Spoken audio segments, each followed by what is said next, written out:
Wow. All right. Okay, we're good.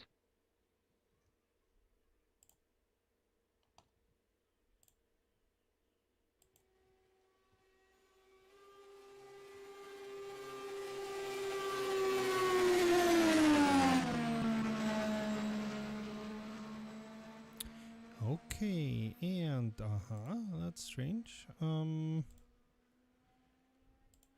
they all in pits?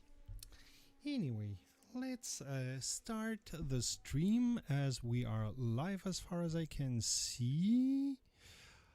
Greetings, petrolheads, and welcome to RomRom.net, the channel sharing the joy of sim racing. Today, again, with a special race from Global Enduro. Today, on the Indy 500 using R Factor 2. My name is Serkan, and I am, of course, not your only host for this broadcast. With me, as always, is the man with the voice of 1,000 angels, Cody. Cody, how are you today?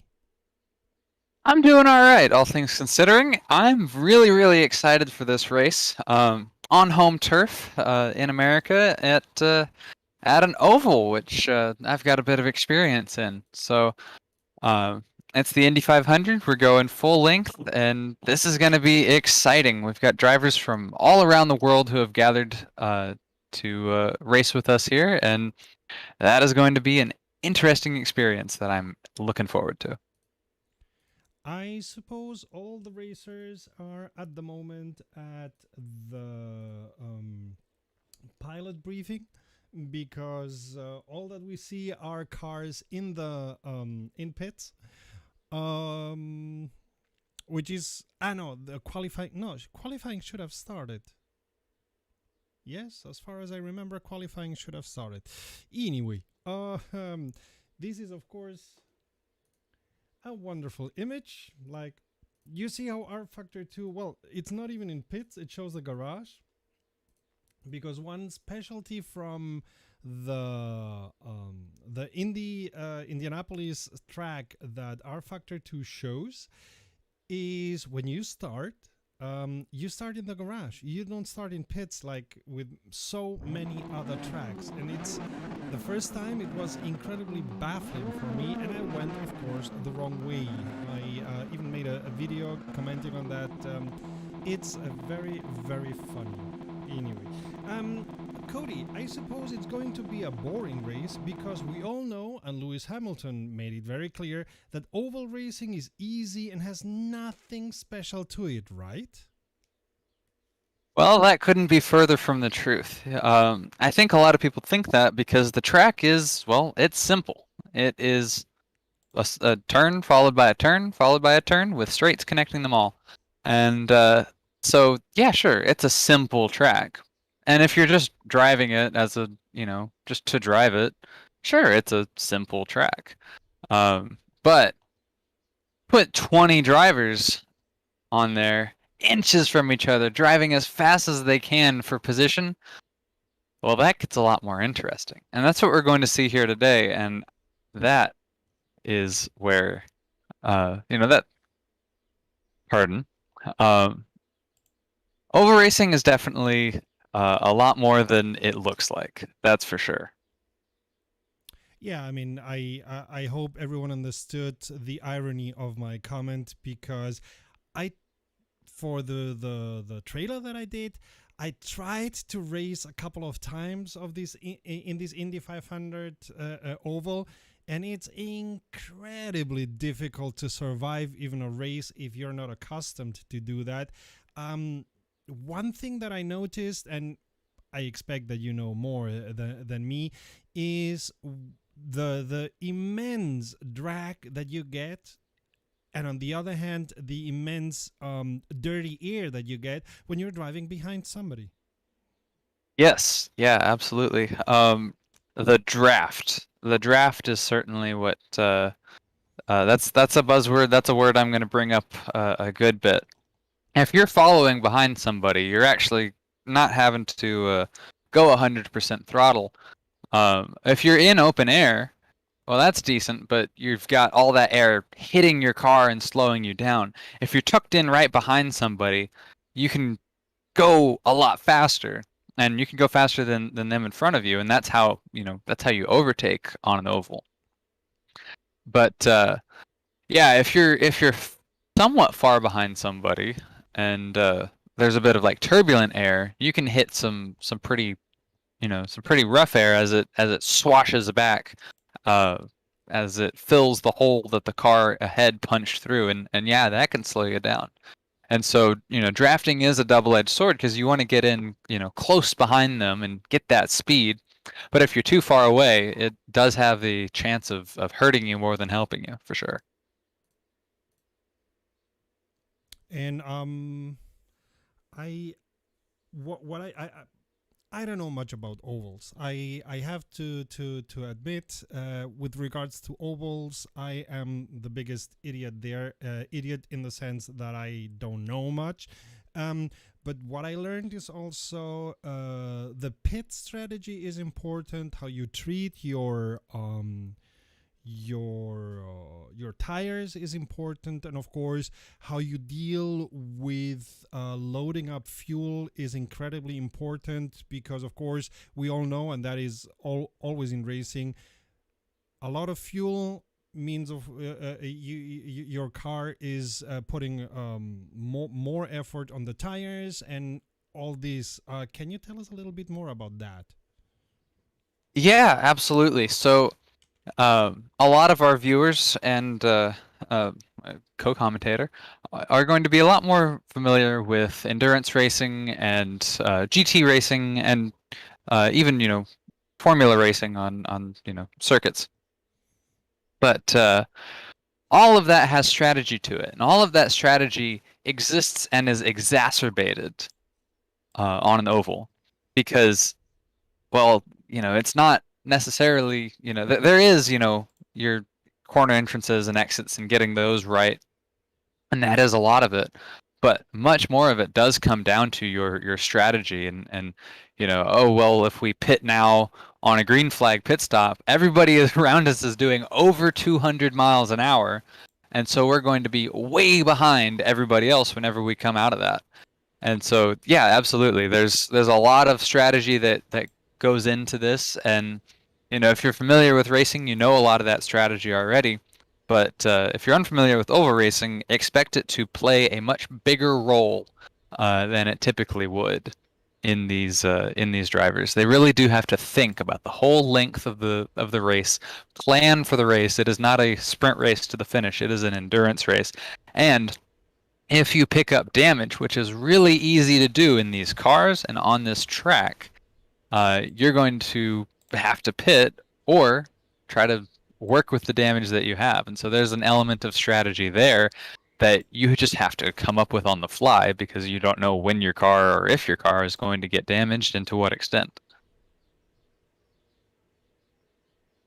Absolutely. So, um, we can definitely see the cars have been out on track. They are uh, qualifying. It's listed as 40 minutes left of qualifying. That sounds fairly intense. Is that correct, Serta? Not that I know of. The race is planned to start on 2050, although it's 2038 and we are not in qualifying. I'm a little bit surprised, but we did not get any information from. Wait a minute. No, we did not get any information about any issues, so I have no idea what is happening right now. Um, Everybody hmm. appears to be in the garages. Yeah, and continuously, like Qualifying is listed. My guess is that yes, it looks like they're having the driver's briefing right now. So there we are. but still, they're still on it. Everybody is in. Uh, so for the for our viewing audience, we have a Discord server for our drivers and commentators, and there's a couple of channels. There's the drivers briefing channel, and there's team channels. So all of the teams have their own individual channel that they go into for the race, and then there is a drivers briefing channel. And right now, everybody, including the race organizers, are in the drivers briefing channel still. Okay. So it seems that they have more than enough to talk, more than enough to discuss. I know that there were a couple of people saying, "Well, why should I get crew chief if we're doing this race?" And I said, "Well, a comment from First another of all, person was because you're going to die." And I went a little bit first of all, more tell us what specific. crew chief is. Oh yeah. So Crew Chief is a fantastic small little app that you can use with almost any sim racing out there. I think with even with simcates like F1 2020 and so on. And it's like your engineer because it's telling you a lot about what's going on.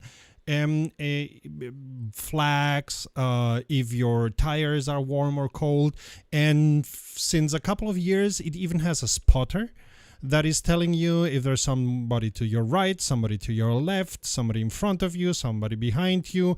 And this is, of course, especially important on oval racing because it's very intense and you have to know if there's somebody below or somebody up to you because you will want to change lanes to get an advantage.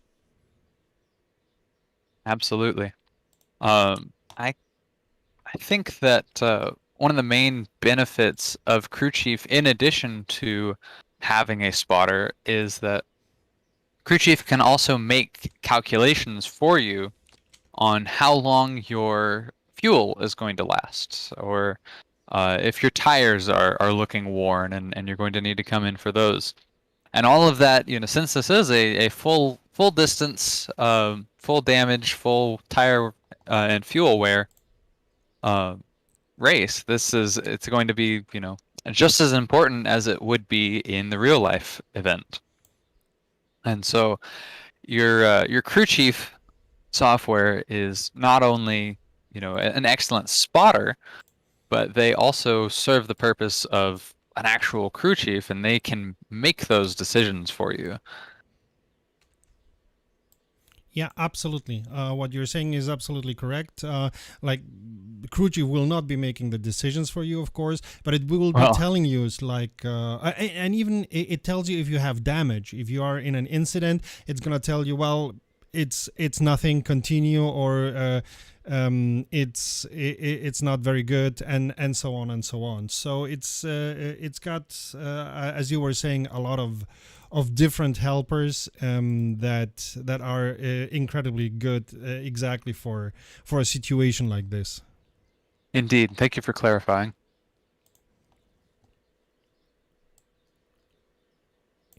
Man, this has got to be the longest pilot communication there is. If I would have known that they would go at 2030 in the pilot briefing, I would have prepared something like, I don't know, old scenes from my worst incidents when I was trying to record the trailer and stuff like that. I'm gonna guess there's a few of those, aren't there?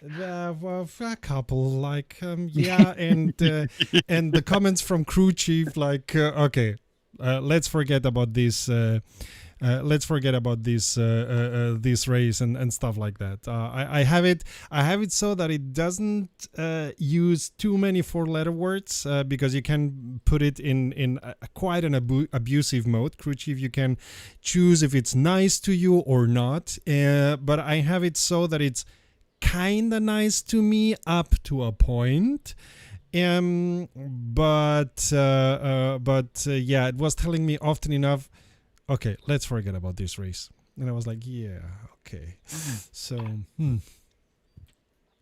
I think on one of my uh, tests, and most of my recording of footage for that teaser trailer was successful, but I did have one where an AI, who are quite unpredictable in most sims, on ovals especially, um, just shot down from the high side with no warning, sent me into the corner, backwards, uh, lifted up onto another car, and ended up sliding upside down for a ways. And crew chief let me know that so kindly that the car's supposed to be the other way around.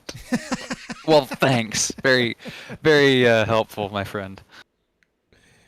And so, yeah, you can definitely edit the sass levels of crew chief, but I kind of like the sass. I enjoy it. Yeah. Yeah. What did it do? Oh yeah. I was in a racing and I wasn't very good because I was testing my pedals and my wheel and I'm not very good at racing anyway. And the funny thing is, I was last, and crew chief was all full of pride, telling me, "This is your fastest. This was your fastest lap." And I'm like, "Yeah, okay, thank you." But the pilots are going out round right now. Yep. We see cars coming out of garages, and they'll be getting onto the track quite soon. Excellent. And already a wing couple. Oh, whose wing? It was Stephen Miller. He got a small collision going against someone else. Ah. Oh, yes. And it looks like he reset and is now coming back out of the pits again. Wings intact, which is certainly the best solution there. All right, we have drivers out on track, qualifying one. I'm going to guess that it is not going to be as long as it is listed as being. Because right now it's listed as 1 hour and 30 minutes, and that was not in the cards last time. Although, from what I have seen of the race orders, we're doing 2 qualifying splits, essentially. So we've got half the drivers in one group and half the drivers in another group. This allows the drivers to find enough clean air to qualify and not have, the disadvantage of racing in dirty air. I am curious, though, how that's going to play into the draft factor. Because typically, in oval racing, qualifying, you'll have like 3 or 4 laps around, including your outlap and inlap, to set a time by yourself on track. And then there will be the next driver that comes out. And this looks like we're doing it a bit faster. Typically that qualifying style takes a day. But it looks like we're doing this as just 2 splits so that we can speed things up a little bit. So this is your first half of the drivers out. In qualifying trim, we're seeing Ricky Jimenez with a 39.970 in front. And second, we see... Oh! Uh-oh. Ricky Jimenez is definitely pushing it because he just went a little over and went off.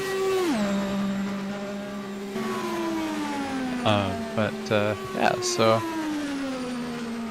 we've got a lot of 41s, 40s, 39s as our top drivers.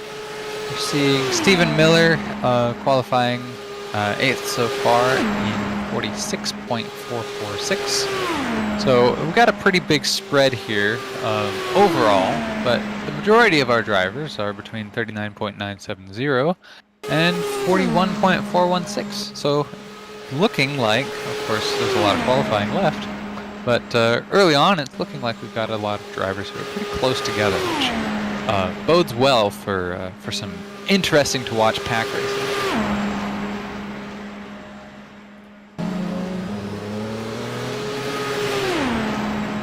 Sorta, what is your... I know you've got a lot of cons of personally driving these Indy cars, but what's your favorite thing about these Indy cars and how they handle? For me, I haven't done much oval. I haven't done much IndyCar. So what was very interesting for me when I was doing the tests, to learn a little bit and as to record the trailer, was how intelligent, how difficult it is. You have somebody up from you, somebody below from you. You have somebody in front of you, and you're getting the draft, and you're getting near, and you have to play a lot with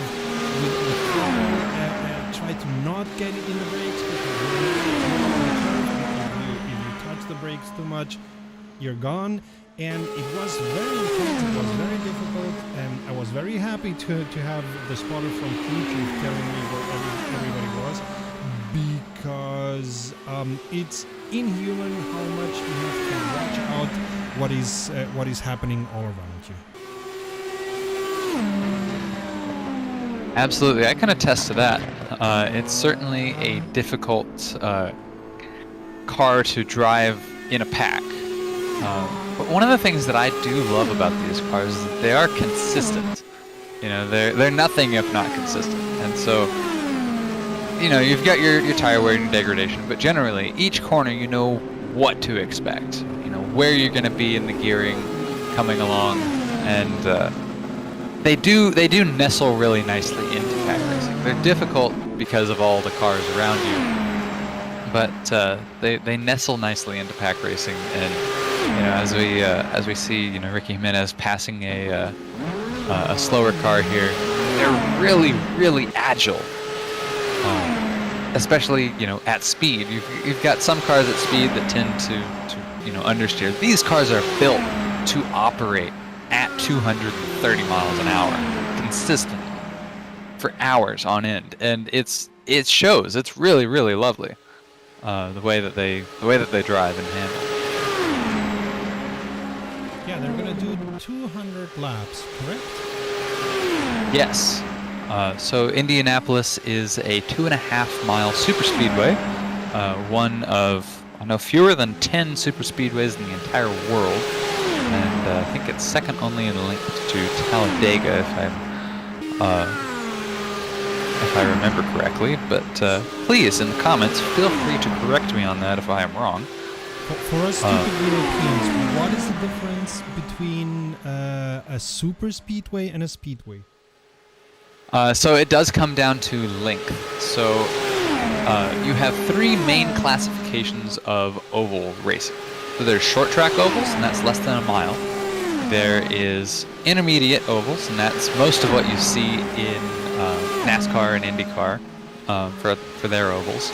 And that's between 1 mile and 2 miles, and super speedways are 2 miles in length or greater. And most of them sit around the 2-mile mark.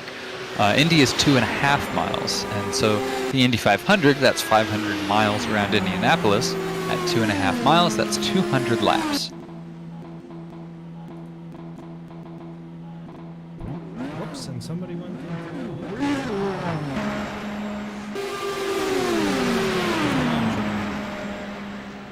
Yeah, we've got drivers going in and out of the garage. They're going to be tweaking their qualifying setups. Oh.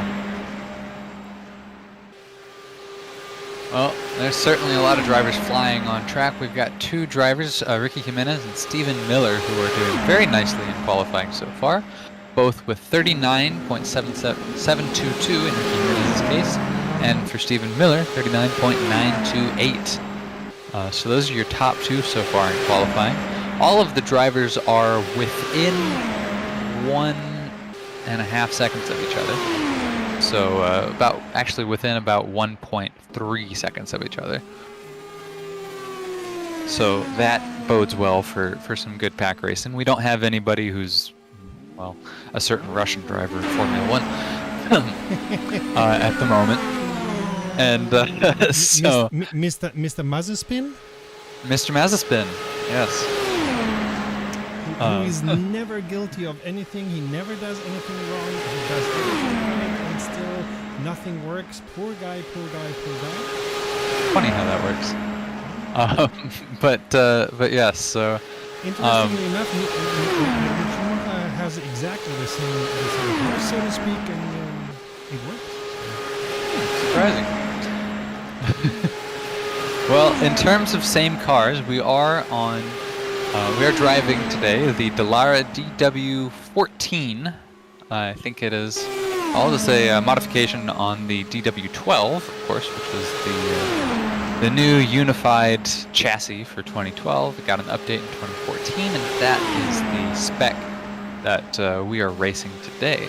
And of course, it is Indy 500 Aero package, which is a very low downforce setup. They actually run on road courses and on ovals, two entirely different front ends and two entirely different rear ends. Entirely different, Yeah, entirely different. Mhm. So the chassis is the same, but the rear, fascia that's behind the wheels and goes up and across with the wing, and that's connected. That is completely different on road courses versus ovals. It's a completely different part. And on the front as well, they have, this is essentially just a very low singular wing that sticks out on both sides. I mean, with the characteristics of driving an oval are completely different than those driving on, I'm gonna say normal course, because they're not right, a road designed course. for it. Absolutely. And by the way, yeah. you were talking about the cars. The liveries that we're gonna be seeing today are all or no, the pilots. I'm gonna start the sentence again. The pilots could build their own liveries, and they are in the server. So we're not only gonna be seeing the liveries that are inside of the same inside of our Factory 2, but also liveries that the pilots themselves put in there. Absolutely. So, these aren't all, the default liveries you would find in our Factory 2. They are custom made with, I believe, some, sponsors that they've put on there. The drivers will, have their number and name on there, and get to show a little bit of creativity, which is a fun aspect of sim racing. In real racing, typically the driver does not have artistic control over the car that they drive. But in sim racing, we get a wonderful opportunity to do that. It looks like that Niki Go Lauda ahead. always hated, and it was what he called the fashion of the pilots always having a new design on their helmets. But I kind of like it, so. Yeah, I like it. I like it whenever drivers can express their creativity and partner with good designers to do so.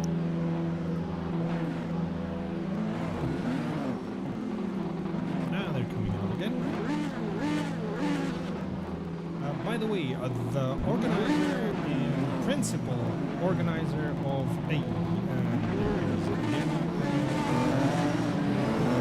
the principal organizer of Global Enduro, be it for Second Persona Competizione or as we're seeing for our Factor 2, Ed Bailey is gonna be racing too. It looks like he is in a Krone Autosport branded car, so it looks like he has teammates with Pierce Krone for this race. Well, he's in the garage right now, so he can't. Really? I thought The 33? this is the onboard for the 33, and it doesn't look like Krone Autosports. Anyway. It does. It's got his signature font, and it's a different color scheme, but it is the same livery design. Okay, you're a graphic designer. You have a knack. I pay attention to these things. This is not the racing that that we're after. I see. It looks like Group 2 of qualifying is out on track. Carlos Abizanda, Tom Prangley, Ed Bailey, Tom Hens, and I see Quentin Chavto as well coming out.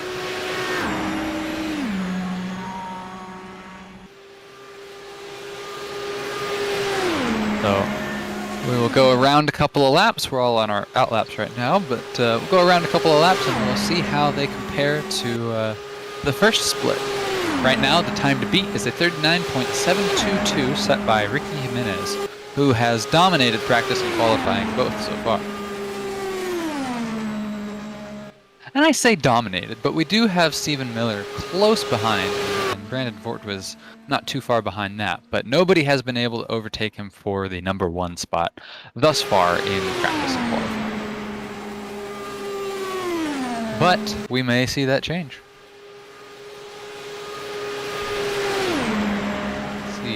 Carlos Abizanda has set a 40.291 on this first lap here.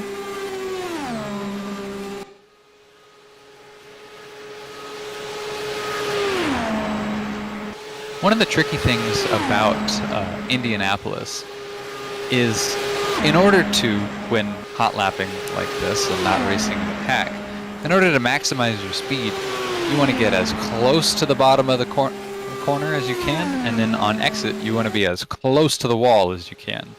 And that really is the key to maximizing your speed around here, because the goal is to turn the wheel as little as you have to, so that you can go as fast as you can, as straight as you can. And so the lower you can get down in there and the higher you can get up whenever you come off of the corner, the less angle you're giving that wheel, and the wider your radius around the corner can be. And that really is kind of the crux of being faster out here. Beyond setup changes and adjustments to the track bar and you know, your wing angles and that sort of thing. In terms of, you know, once you're in the driver's seat, that's just the way to go fast. And really there's not any other way to do it. It's as simple as that. Describing it that way. Actually doing it, that's another story. Yeah, the issue that I always had was in the exit, like I was miles away from the right side, or like too near, and I crunched my wheel, my tire. That happened regularly, and that was pretty nifty. And even more especially when I was behind somebody, and I never know, I don't know until today if it was because I was being faster because of the draft, or because it was more difficult to get into the turn because of the dirty air. I suppose it was both at the same time, or a mix of both.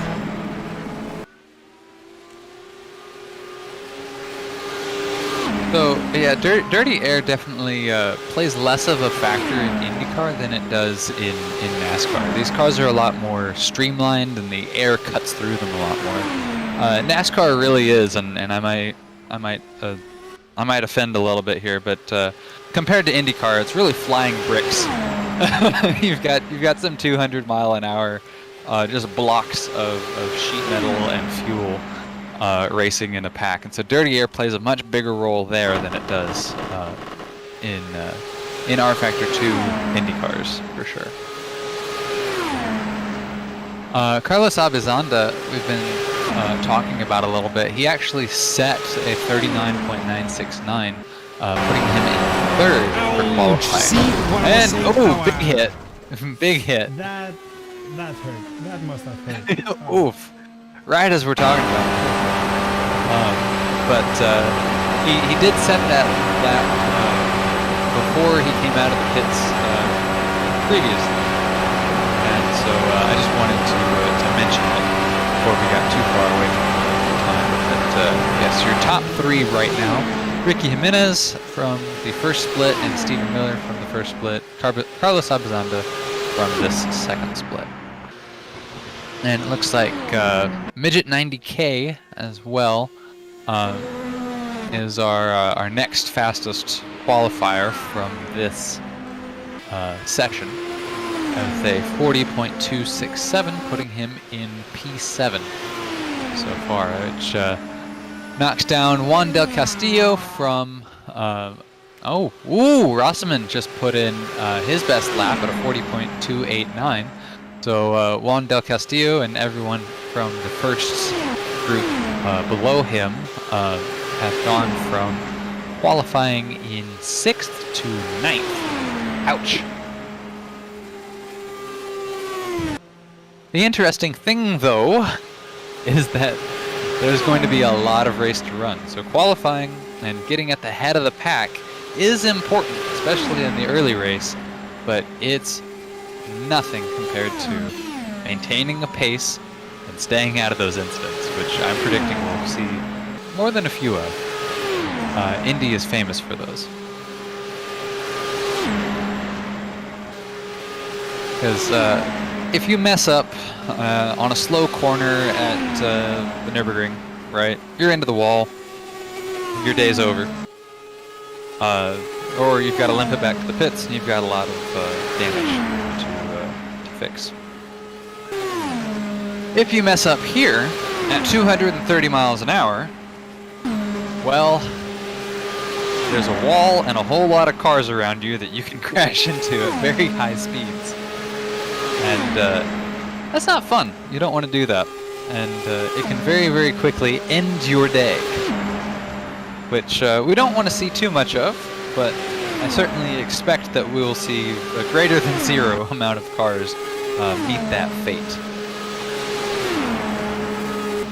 In the driver's eyes, though, it's just, don't let it be me. That's what you hope for. Don't let it be me. There's gonna be a crash. Don't let it be me. And hopefully they can, the driver is hoping that, they can avoid any issues that do arise in front of or behind them. There's definitely been the best time over in the first, the second, third. Yes, Sector 1 time was the fastest, lost it a little bit in Sector 2. He has now set a 39.903 and gone into the pits immediately after. So Carlos Abzanda has moved up to second, pushing Stephen Miller from the first qualifying session into third position. So it is Jimenez, Abzanda, Miller as your 1, 2, 3 for today's race thus far. And the race is going to start in the next 3 to 4 minutes, by the way. Yes, Quentin Chauvetot in the Avalon branded car. That was the car that I drove for the teaser trailer, even. He has just come into the pits, and so all of our drivers are in the pit lane. The race control will be setting things up, and we will go racing very soon. So sit tight, stay with us.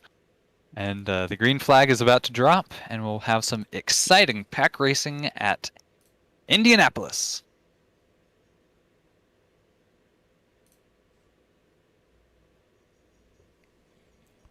Yeah, they are all in pits. The funny thing is that R Factor 2 is calling it pits, while I would say it's the garage, but let's give R Factor 2 whatever it wants. Indeed.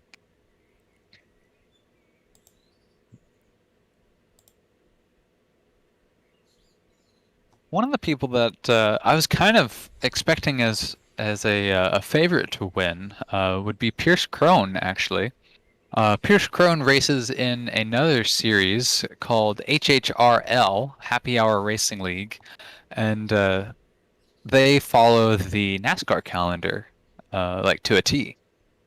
And so I know Pierce Crone is a regular there, and so he'd be familiar with this track, and I know he's a very formidable force in stock cars. And so I'm a little surprised to see that he's qualified in 6th, which is, certainly there's far worse positions to qualify in compared to 6th, but I was expecting it to be a little bit higher. We have 19 pilots, so yeah. Yes, there are 19 drivers in this race.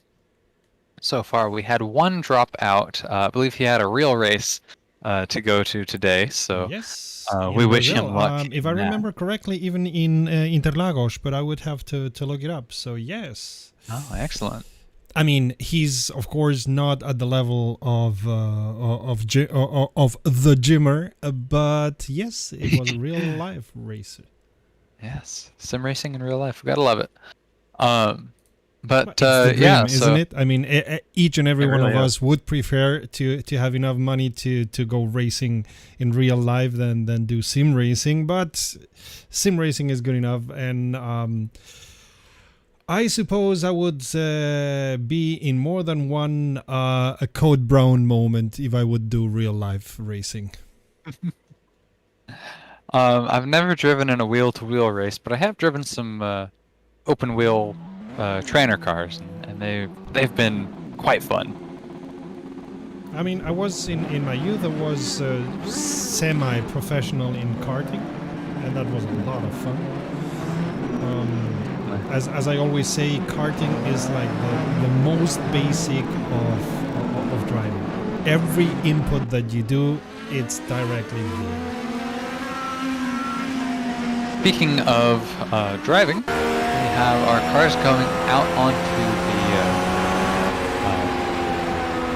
onto the track for their warm-up. This is going to be a 3 minutes and 30 seconds from now. Just a quick lap or two around, or 3 or 4. We're going about 39, 40 seconds a lap around.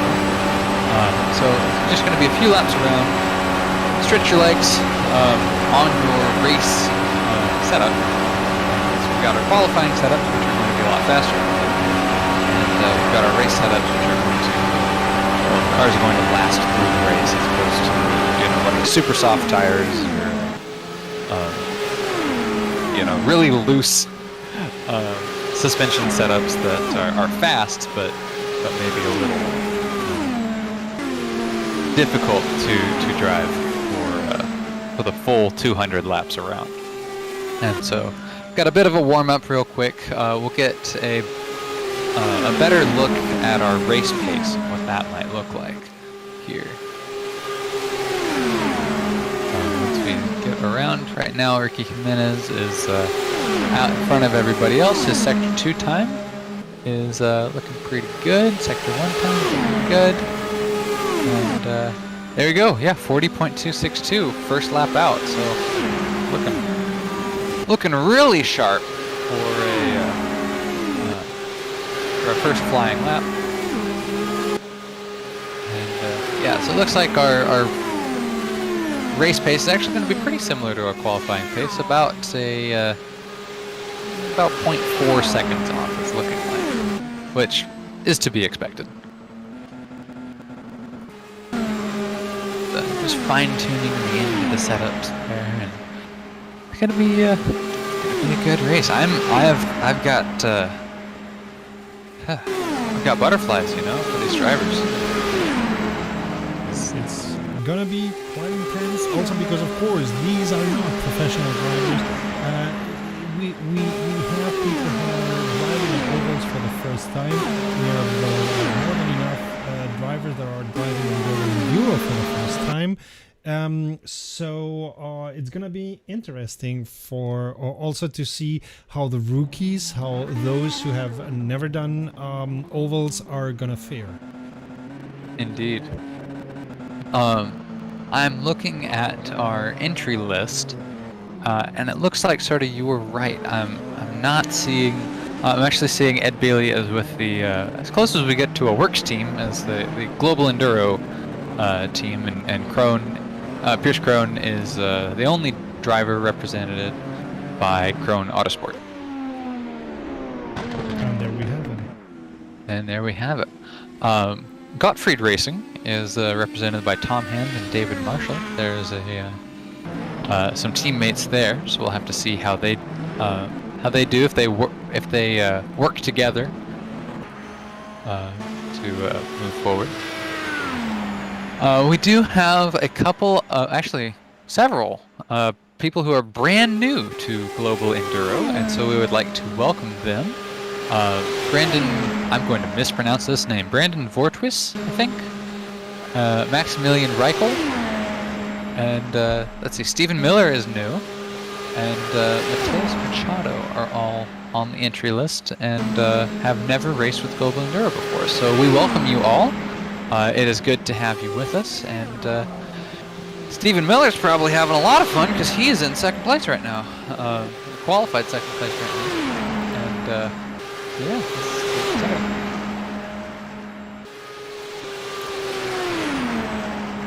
I'm quiet right now because I'm trying to produce an invite for the Global Enduro Discord. So just give me a sec, and absolutely, I'll put it in the chat so that everybody can come in.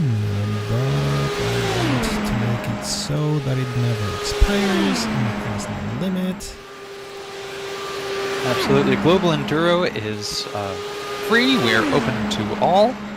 And the only rule is, drive the best you can, don't be a jerk, and have some fun. So we look forward to having you on for the next races if you are so inclined. And it looks like we're about to begin.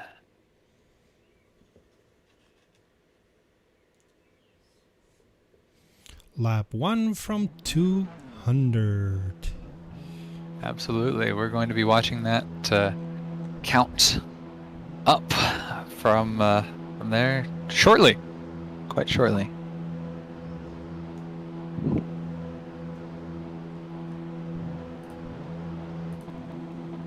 And there we go. Oh. we had it for a moment, but then they all went no. Okay. They're preparing. How many laps is it normally behind the pace car?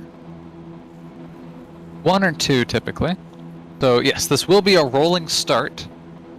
R Factor 2 does support rolling starts, unlike Assetto Corsa, a sim that we were in not too long ago, with open wheel racing. And yeah, so we will go behind the Corvette for a lap, and then on the next lap, the Corvette will pull in, and the cars will take off. Green flag. And just so you know, there is no real person sitting in the Corvette at the moment. It's R Factor 2. Indeed. So yeah, we do have AI safety cars in R Factor 2. It was quite exciting during our open wheel racing race. We ended up not needing to use them, but we did have a live safety car driver, and that was exciting. Yeah, for everyone in the stream, every Tuesday, every Saturday, or very often on Saturdays, we broadcast races from the I'll say it tomorrow, Open Wheel Racing Championship, which, as it sounds, they're racing open wheels because we're not allowed to call them yeah, the thingies, and they are racing in different places. For example, in Magny-Cours, which is the better French racing track, and many other. They're even gonna have a non-pointed race on the Nürburgring, which is gonna be a lot of fun. And we're starting. Absolutely. Off we go. It looks like we have a driver who is stopped on track and is not going. It looks like Tom Prangley. So Tom Prangley, if you can hear us, going ahead and get moving. You got a lot of cars behind you. That's interesting. There may be a bit of an issue. Looks like the drivers are going around him now.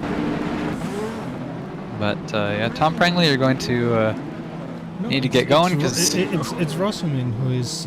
Oh, is it Rossaman? Oh, okay. Yeah, I see Tom Prangley moving now. It is Rossaman, in P7, who is not moving. Strange. What happened there? Yeah, and I see one driver who has moved around, does not quite know what to do. Go on ahead, you have the wave around if you can hear us. Yeah, go. Move. And be free. And there seems to have been an issue with the server or something like that. Yep, we've got cars back in the pits. Looks like we are resetting here. The drivers are in their team chats now, so they are decentralized on communication, so there may be some confusion going on. But there's a lot of pros of sim racing. Like we saw a guy just slam into the wall not too long ago at 200 miles an hour. He's fine. His car's fine. But there are some cons of sim racing as well, such as multiplayer server issues, which we just have to work around.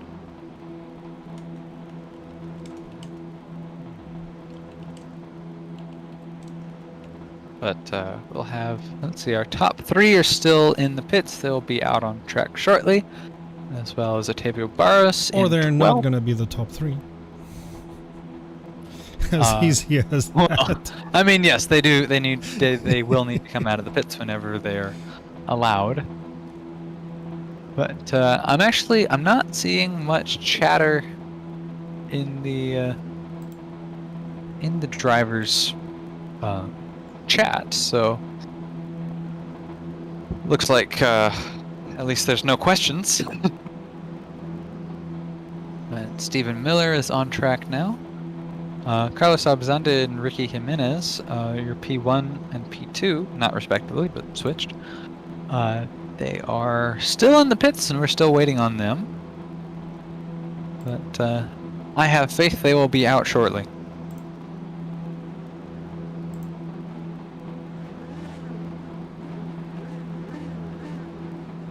Let's see.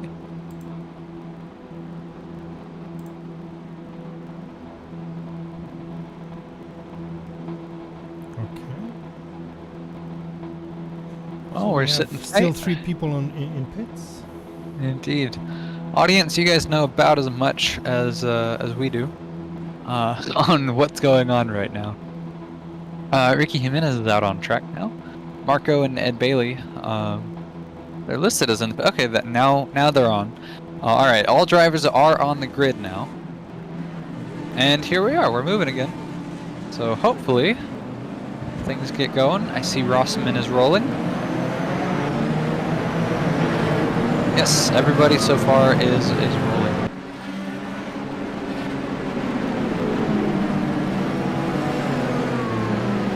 Alrighty.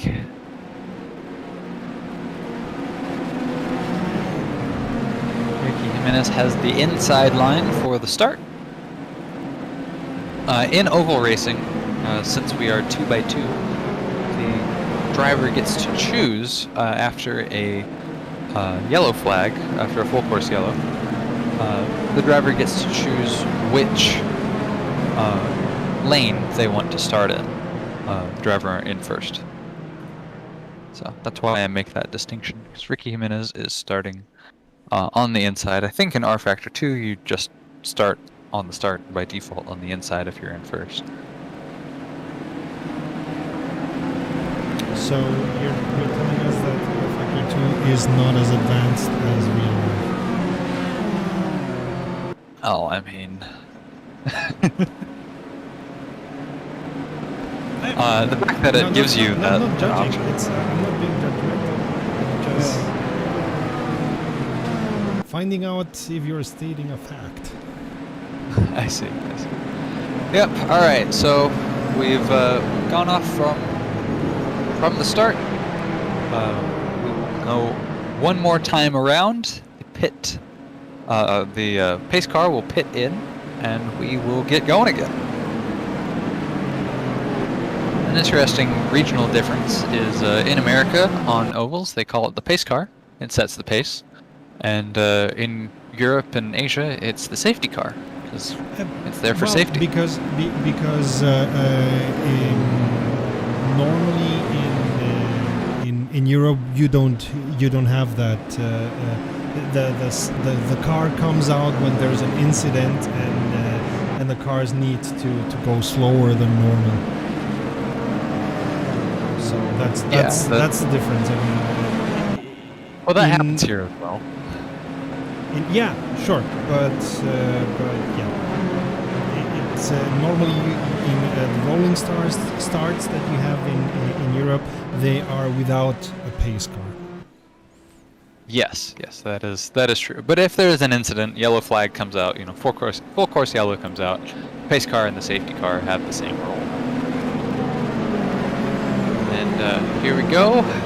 One more corner. And I believe if the pace car comes in, it will be a green flag.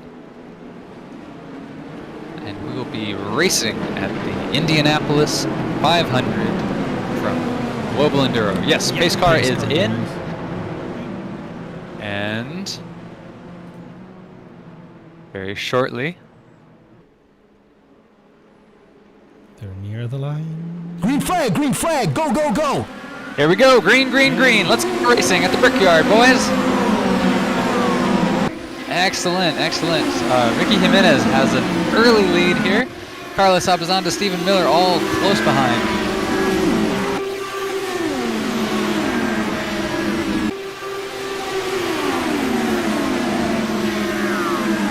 Abizanda's right here, but these, of course, is all going to be changing.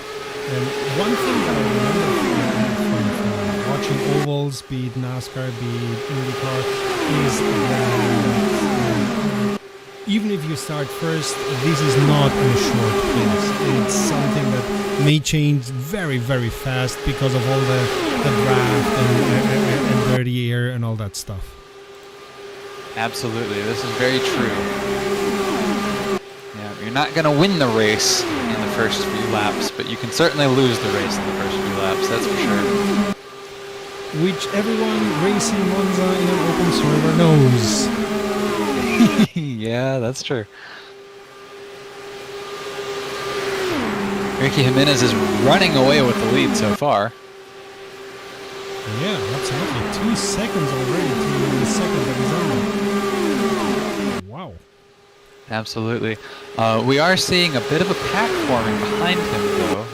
Abazanda's far enough ahead, but behind him, Stephen Miller, Brandon Fortbus, and Maximilian Reichel, they're all pretty close together, and they'll be able to draft off of each other and catch up to them, perhaps. I suppose IndyCars are similar to other open wheelers like Formula 1 or so.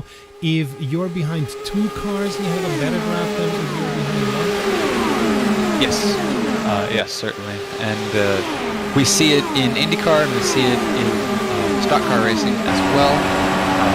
Where you get, oftentimes with pack racing, we're a bit more spread out here, but oftentimes with really, really close pack racing, you'll see multiple trains forming, where like a bunch of drivers would be nose to tail against each other on the inside line, a bunch of drivers would be nose to tail on the outside line. Drivers will switch in between those two trails depending on where there's an opening and who's faster. And here we see the power of the draft, even as Arizona made the fastest lap, being behind Jimenez, and is now eating up the time. Absolutely, and we also see Brandon Fortwist right behind Stephen Miller as well for in the battle for third. And yeah, Fortwist going wide, going a little bit further down than Stephen Miller, and it looks like they'll have him shortly. Yeah, he's definitely following. He's got the benefit of the draft there. Yeah, but and people are going to find drafting partners as well, because if you're by yourself on a track, you're going to be slower than somebody who's drafting behind somebody else, and both of those drafting partners will go faster because they've got less air resistance for the horsepower that they have. So if you're by yourself, you can pretty easily get a lap behind just because you've got nobody to partner up with. And so what we're seeing, it looks like here actually, is the top two partnering up with each other, and then third and fourth place partnering up with each other to gain that speed, with Fortress a bit closer than Stephen Miller, which makes me guess that perhaps Fortress has the pace, but he's playing the long game, playing it smart. We're again 200 laps to race, and he's just sitting behind there, saving fuel, and you know, he'll make his move later on, but there's a lot of race to run. You got to be smart. One of the things that we are seeing further back, behind everybody else, is some of the drivers who you know, qualified a bit further down have spread out a little bit more, and several of them are by themselves. If we look at, well, actually they've caught up to each other. Marco has been actually putting in fairly decent lap times compared to what we've seen in qualifying even, you know, 41.753 in a game of milliseconds is pretty far behind the low 40s being put down by the top group, but he doesn't have anybody near him, and so there's really no chance to catch up with somebody right now because everybody ahead of him has drafting partners. So if you're Marco right now, you're just kind of stuck, and you gotta hope that your luck changes later on in the race.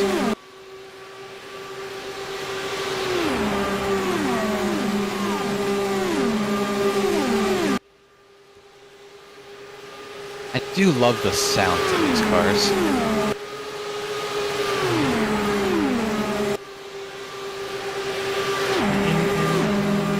We're getting, because I've set up our factor 2 to the numbers I know, we're getting the speed in kilometers per hour, so it's 367. Absolutely. Really fast. Very, very quick. Seems like Alexander is staying kind of a second behind. Let's see. Have a look at Abazanda. Yeah, Abazanda, I think, like I had mentioned earlier, I think it's strategy. I think he's getting the draft behind Jimenez, playing it safe. I don't think he'll be going for a position. I mean, right now, the best place to be is right behind somebody who's in. In a race of 200 laps, will they have to pit? Yes, certainly. Yeah, there's, if nothing else.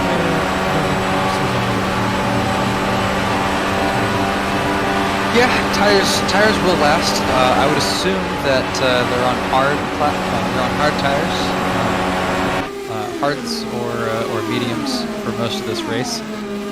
It being 200 laps, I don't think we're going to see too many softs unless there is a pit pretty shortly before the end. I see Tom Hands has come into the pits.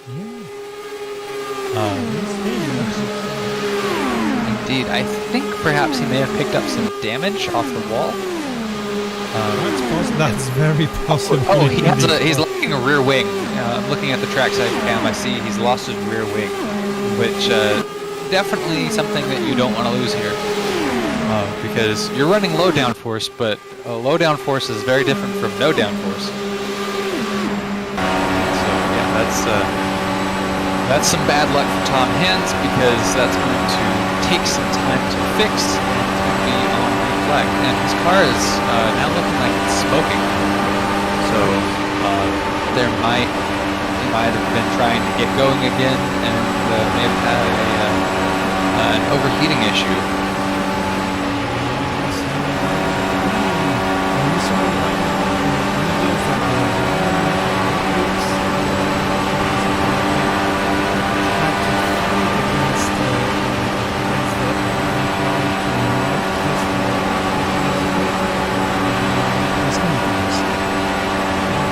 Yes, absolutely. You want to race right up to the wall, but you definitely don't want to hit it.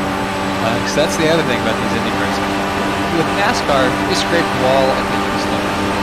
With an Indy car, you hit the wall and it can screw things up because it's not sheet metal that's hitting the wall or aluminum. It's tire. And that's a very different experience than with that hitting the wall. Oh! Lots of posturing and moving around going around with Brandon Borchwas. I think he was lapping somebody. I believe so too. It looks like he may have been lapping. Is that Marco? May have been. I'm still seeing some intermittent smoke coming from Tom. Tom Hands is now back on track. I'm still seeing a little bit of intermittent smoke through. Well, it may have just been some tire smoke coming out of a corner, but we'll keep an eye on it for sure. But Stephen Miller, who we're watching right now, getting some squirrely moments here down the home stretch behind him. Stephen Miller is doing. Yeah, Jimenez is certainly pulled away. Miller has lost a good bit of time. But he's still in second place. It's early in the race, but for a first-time global enduro driver, we love to see it. It doesn't have to be a first-time IndyCar driver. Certainly. What also can be is that Jimenez is pushing incredibly so that he can go into pits, like do one more stop than the others. There's a lot of strategy going on, especially in oval racing and in IndyCar.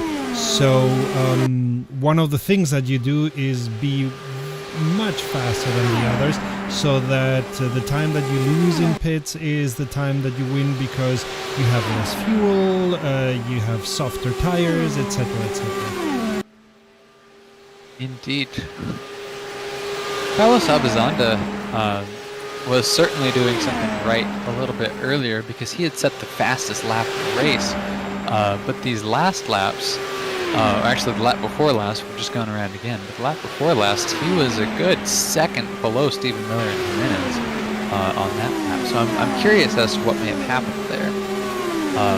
He may have tapped the wall, but right now he's back up to pace and set the second fastest lap time this last time around.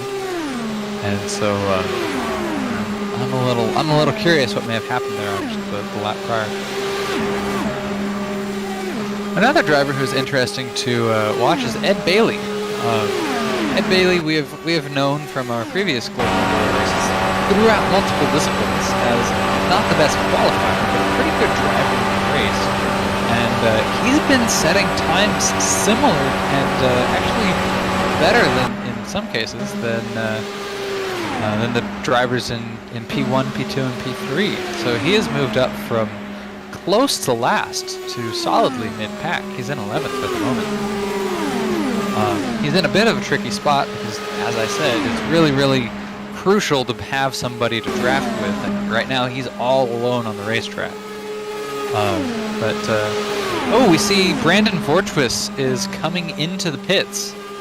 It looks like he had been dropping down on some speed. We saw him earlier hanging out in 4th position and battling for 3rd at the beginning of the race. I'm going to guess, because he had been slowly dropping down, I'm going to guess that he picked up some damage there. I still see a front wing and a rear wing attached, but that doesn't mean they're not damaged. And there may be some suspension issues possibly as well. So Brandon Vortwis has gone way down. And now we have a new battle for 3rd. Octavio Barros and Carlos Abizanda, and they're right alongside each other. Oh, That's boy. something that I love. Absolutely. Considering the speeds these guys are reaching. Wow. And Octavio Barros goes into 3rd place, knocking Carlos Abizanda off the podium for now. It's interesting, we have a lot of Hispanic sounding names, so I do know that in Global Enduro we have people from South America and the United States, so it's very possible that these pilots are from South America and are trained, we had yellow, are trained in oval racing from watching it, and from racing themselves in more than enough places. Are we having a full course yellow? No, I thought. I don't think so. Marco is on the pit drive in, as we just saw there on the stream, and yeah, so he's going much slower than typical, and so it's just causing some temporary yellows. In oval racing, typically there's not sectional yellows. There's only full course yellows, and so I think we're only observing full course yellows this time around.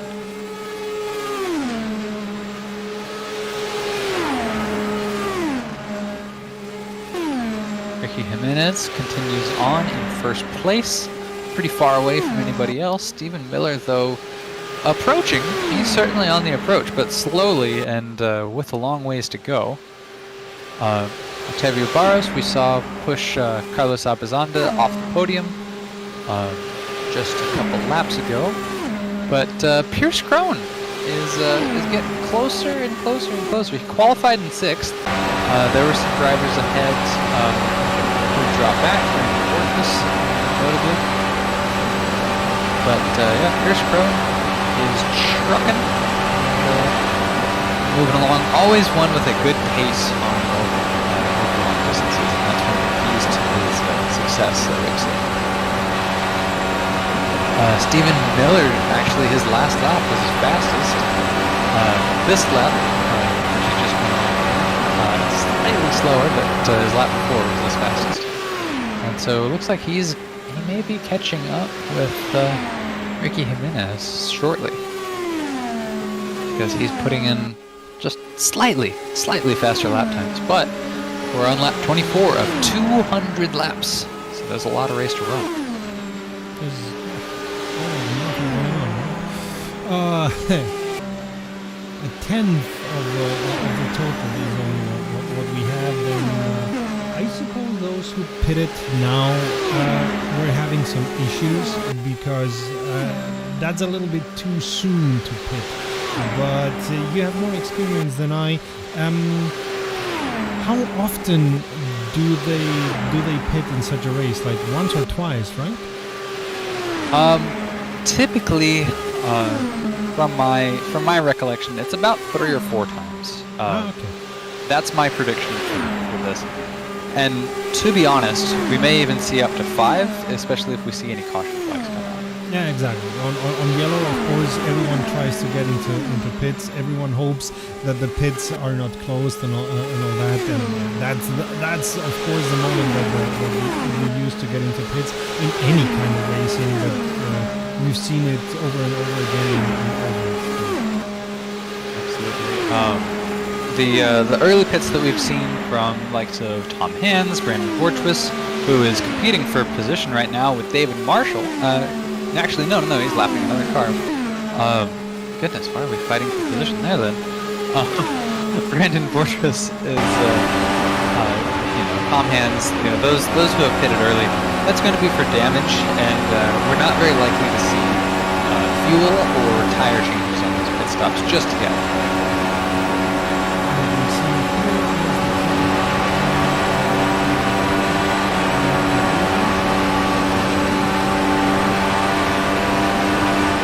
This is the battle for 9th place. Ed Bailey has been slowly working his way on up, but Maximilian Reichel actually started a little higher, dropped back down into the mid-range, and is now fighting to get back to where he was. And what you were saying about Certainly. Oh! Hit and big off. Was able to regain. Oh, what happened there? And that should be a yellow, exactly. That, I suppose, it's a full course.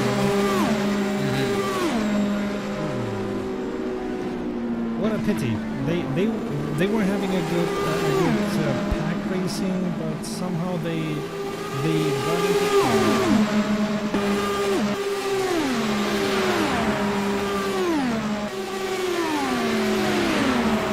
Went into pits. Indeed. That was Rossman who spun, setting him down into 15th position. And it looks like Midget 90K went off with him and is also pitting. He's down in 16th. So that is going to be some free positions for Brandon Vortvis. And yeah, Rossman and Midget 90K are going to be kicking themselves for sure. That's not something you want to involve with, especially if they picked up any level of damage, which those are pretty quick pit stops, so it looks like it wasn't too bad. Although Midget 90K is still in the pit, so it looks like Midget 90K had a bit more damage than Russell. But they're out, they're back on track now. What we can see here is Pierce Crone being chased by John Stinker, who we are on board with, getting very, very close to the wall, as he should. Crone, who has moved up to 4th position. Carlos Navarro. Yes. Absolutely. You can see as he nestles in behind him, he gets a little bit closer. If he pops out, well, that's some heavier air that you're hitting. That doesn't already have a hole punched in it. 200 plus miles an hour. That means, that means a lot. And so he's hanging behind him, and Pierce has a car ahead of him. But Hot John, he's a bit closer, and since he's a bit closer, that allows him to get even closer. Because as you get closer, the benefit of the draft gets better, and the closer you can get. So somebody who's kind of far away from you suddenly, oh, big crash, big crash. Who was that? Juan? No, Juan Del. Say again. I thought it was Castillo, but it may not have been. No, Castillo came into the pits. That's Marco. Marco crashed off there. And that looks like some heavy damage. Marco is yep, that's a race-ending crash for Marco, unfortunately. Yep. Well, one down. 18 to go. But yeah, so we are under yellow in Sector 1, which is not a full course yellow. Very, very different from a full course yellow, but we are still seeing some drivers take the opportunity to come into the pit lane. And it looks like we're seeing Maximilian Reichel in the pits. Oh, your leaders have come into the pits, Ricky Jimenez and Stephen Miller. Pierce Crone has stayed out, so Pierce Crone is your new leader. But it looks like we're starting to see our first round of pit stops. These look like they may be for fuel and tires. We're 33 laps in. Oh, I see the oh, this is bizarre. The safety car is out. But there is no full core. No, there is not, but the safety car is out. Yep, I see a Corvette. I see a white Corvette. Safety car is indeed out. We've got some confused drivers slowing down, trying to figure out what's going on. And Pierce got a penalty, maybe because he went into pits and pits are closed, but I'm not sure. Okay, we are under safety car now. We are under safety car. If you're saying it yeah, because you're seeing it yellow. on the broadcast, I put that in. Okay. Well, I am seeing it, and I am also seeing a safety car out. So I'm treating this as enough to say that yes, we are under full course yellow at the moment. But it's strange. But drivers aren't driving like it's full course yellow, so I'm a little confused. Notably, Tom Hands does not have a front wing. Octavio Barros has DNF'd. I'm not quite sure why, but he's certainly DNF'd. Miguel Salas is your new leader. David Marshall in second. Green flag, go, go, go. Some of this confusion may just be, I don't know, just a part of sim racing. But I'm definitely confused. Ed Bailey is our race organizer, but he's also driving, and so I don't feel confident enough to pop in and ask him what the heck's going on.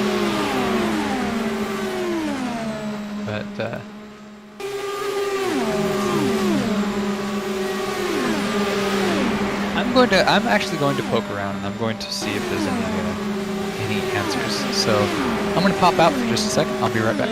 Go ahead. While I'm gonna try to find some images, but now it seems that the drivers are slowing down.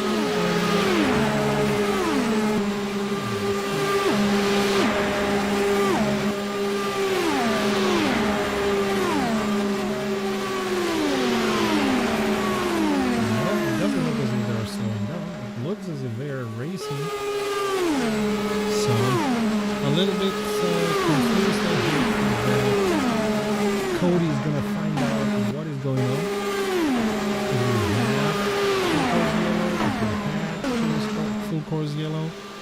I don't see the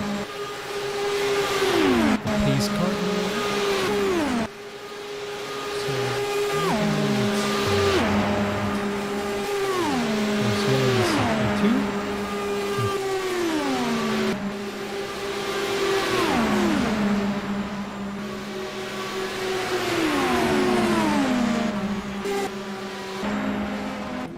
but if somebody sees the pace car, they know because.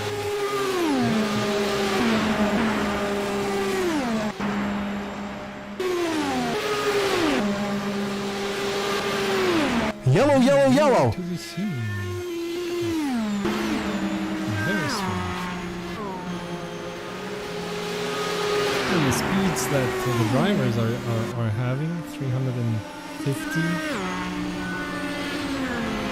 Now David Marshall is going down to 260. So the pardon. The drivers are reporting there's a car off on the backstretch. Okay. And Which David, I'm not David, for seeing. example, is now getting much slower and getting. I don't know what's going on. I think they are slowing down now, but it's a little bit strange. They're still racing. They're still racing in earnest. Wow, but David, for example, who is the leader? Is David's now- coming to pit.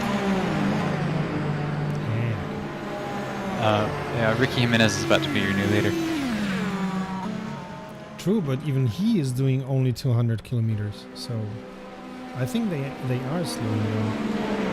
And David got a penalty for going into pits, I suppose. Okay. There may have actually been a caution thrown by race control. Perhaps. I popped in with Pierce Crone, who is a admin on the server, and he said he was going to throw a penalty or throw a caution. So yes, it looks like there is a caution out. We are seeing drivers slow down and get into grids. So yes, caution is out, and drivers are organizing. Looks like Pierce Crone is getting the wave around actually, and so yeah. So Pierce Crone will start at the back of this grid that is collecting. But after all of the shuffle, we're actually back to pretty close to where we were, with Ricky Jimenez in first, Stephen Miller in second. And now David Marshall, who's in the pits, who is actually just out of the pits now. Getting over. But we've got Ricky Jimenez in first, Stephen Miller in second. Hunk John Stinker in third. Again, I apologize for any mispronounced names. They're phonetic as I see them. And okay, yes, Pierce Crone has moved up into fourth. Gone around. Oh, Okay, yes, Pierce there Crone is a is- safety car out on track. Yeah.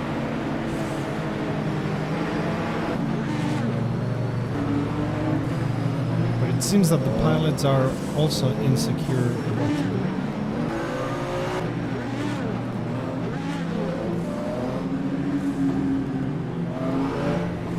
Pierce no going. All right, we have the safety car. We have And some I cars do following know that behind. they've trained these situations, so they had some training rounds around yellows, full course yellows, pace car, and so on. So this seems to be something that. Indeed. Okay, so Pierce Crone has come into the pits. It looks like that was for a drive-through penalty because he did not stop. But yeah, he's done that under yellow. Are you allowed to do that in IndyCar? Serve a penalty in the yellow? Yes. It's the best way to serve a penalty if you have to serve it. Right. Exactly. Yeah. That is the thing with oval racing. You can typically count on a few cautions, and ideally you time your pit stops with the cautions, so you don't have to pit under green and lose a bunch of time on track.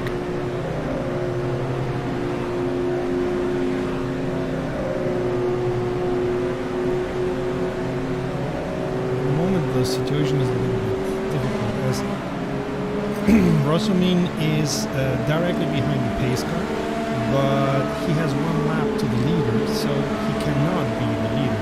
He should not be there. So, Well, if you are like a lap down, but oh yeah, if you're a lap down, but you're in that order, like you don't have to go to the back of the grid. You can just be how the Green field flag, was go! frozen. And it looks like we're back to green. And we're racing again. David Marshall in front. Well, David Marshall in first, maybe for speeding. possibly. Marshall in front. Stinker in second. Reichel in third. Bone in fourth. And Bailey in fifth. He's definitely been working his way on top. He's worked his way from pretty much last to fifth place. So kudos to Ed Bailey.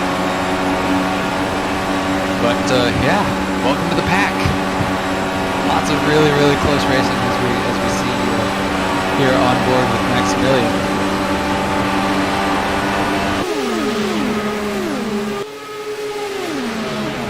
Shane White has pitted in.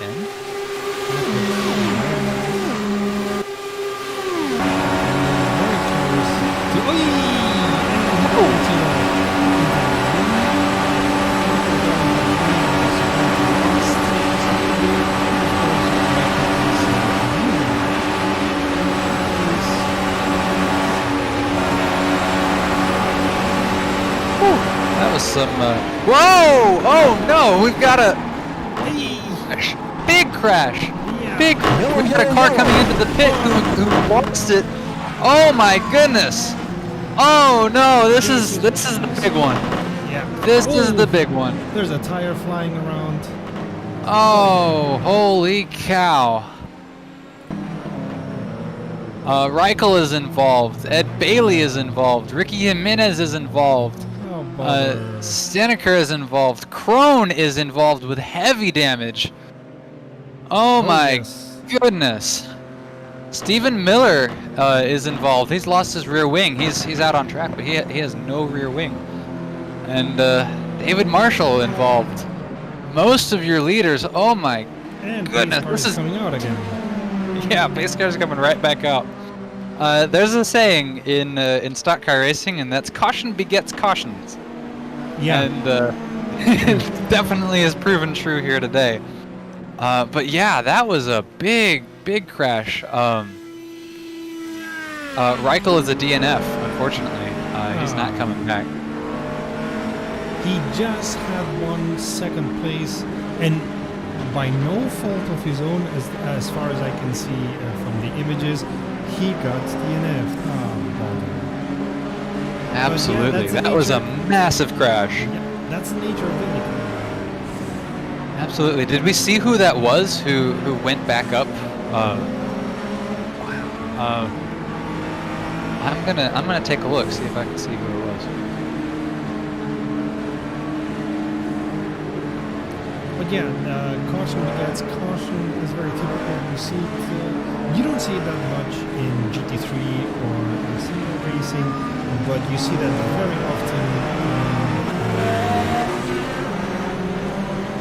in oval racing, because of course the cars are running into each other, use and abuse the ground, and what follows is complicated situation.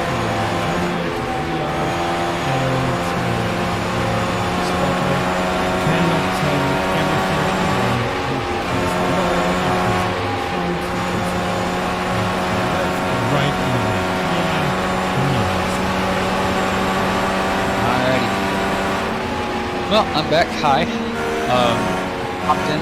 The remaining drivers aren't sure who that was. I'll look back through the stream and see if we can figure it out, just based on the livery. But that was a big wreck. A lot of the drivers are using an opportunity to refuel. 5 DNFs. Yeah, 5 DNFs.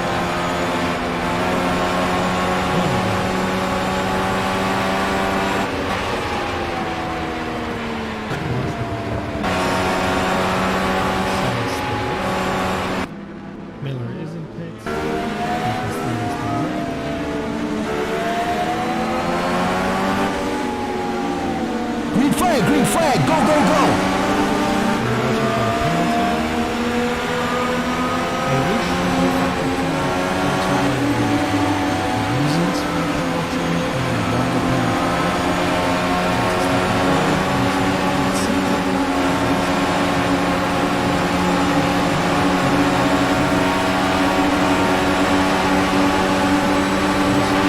Yeah, it looks like we're back.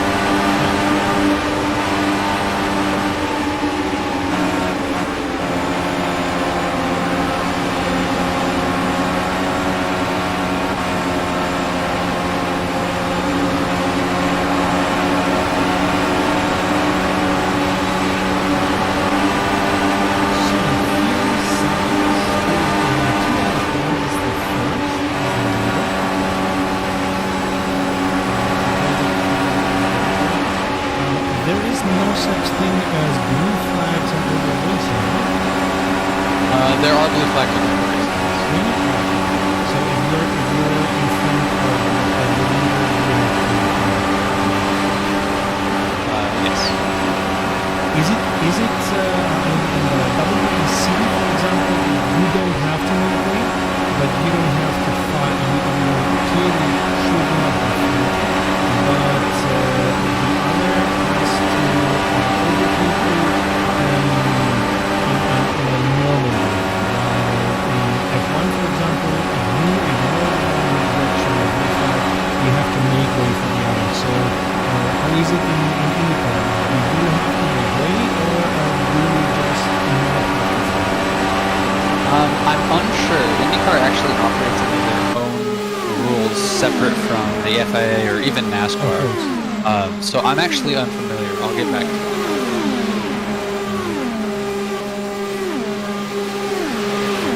That's one thing that not many people know, that the WEC has different rules from other classes, and therefore they always think that they're always surprised that the car doesn't give way because it doesn't have to. Okay, yellow again, but it seems that we're going short. Let me check. So we have Miguel Salas as a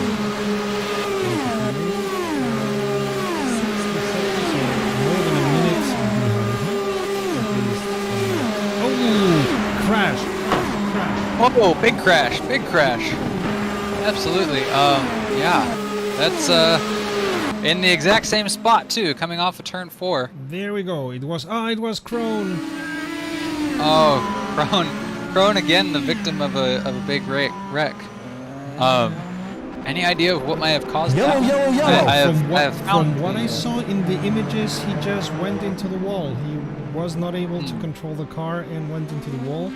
I think he's trying to limp into pits, but that's gonna take a while. First to get into pits, and second to survive. And he's left parts of the car. Oh, and he went again against the wall. I'm surprised. In real life, this car would not be driving anymore. Right. It wouldn't be driving anymore after that first crash, to be honest. Speaking of that first crash, I've gone back through, I've looked at the stream, and I've compared it to our spotter's guide. And it was Brandon Vortwis who went up from the bottom end and slammed into the leaders. So that was driver Brandon Vortwis, who was the pretty clear cause of that first big crash. And this second one, it just looked like the result of Pierce Krone slamming into the edge. At least from what I saw, there was nobody near him.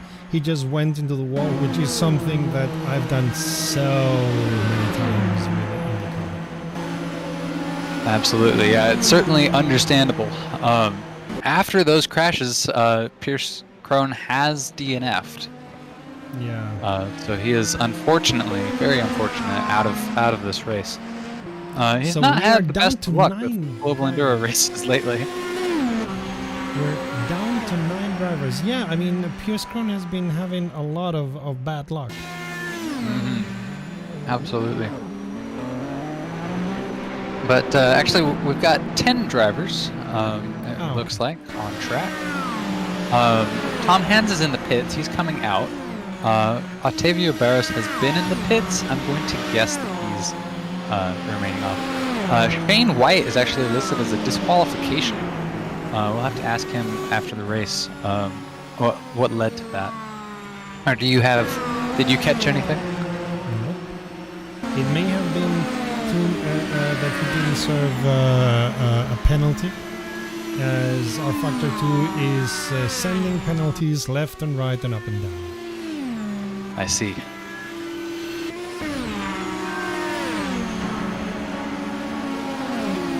So Salas, of course, because of the caution, has now lost a lot of the time that he had. He is now only 6 seconds behind him. And also Del Castillo is only 11 seconds behind Salas, and he was more than 60 seconds. Indeed. Salas has had a wonderful bit of luck moving on up from about mid-pack into first place. He has definitely been the beneficiary of all of these wrecks. We're under caution again. Yeah, we are under safety car. Yeah, I see the safety car there. So that is interesting to see, because I didn't see an issue that would necessitate that. Well, I mean, there was the issue of the accident with Yeah, that was not the flag was not called during that incident, or for several laps after. So that's bizarre if it's out for that. And the pace car is going in right now. Pace car is going in. Okay. I am confused. I will say that right now. I'm confused. I haven't seen much like this in R Factor 2. So.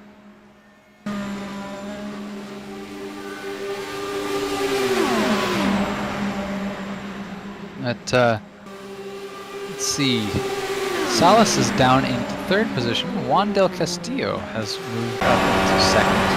So that is Ricky Jimenez in first, Del Castillo in second, Salas in third, Stephen Miller, who was our longtime second place driver, is down in fourth, and Rossman, who we saw had a pretty big off earlier in the race. He is back up to fifth.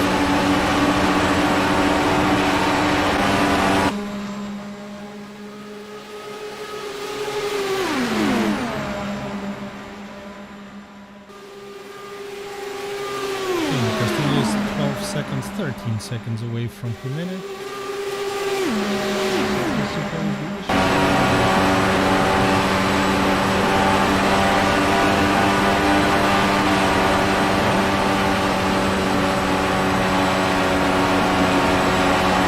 Well, it looks like just they're on the other, just different sides of the track.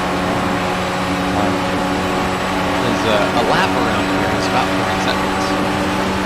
Traffic. That's pretty aggressive, right?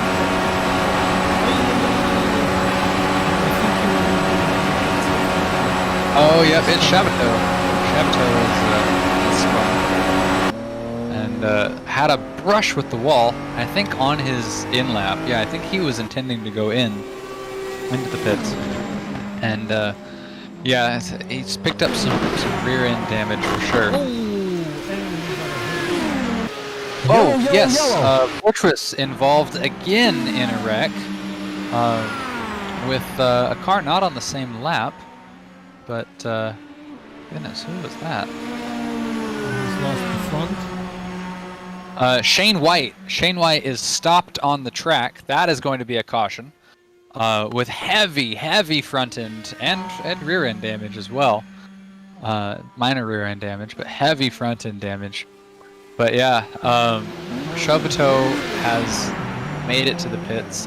Shane White unable to move, and he is now a DNF. So there's one more car down that is bound to be yellow. It's yellow in Sector 1 at least, but it is bound to be a full course car.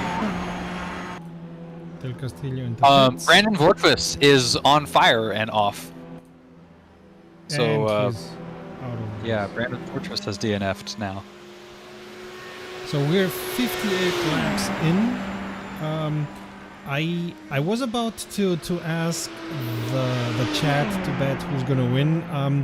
I'm of two opinions. Maybe I should ask the chat. Are we gonna see the 200 laps? Because this is a massacre.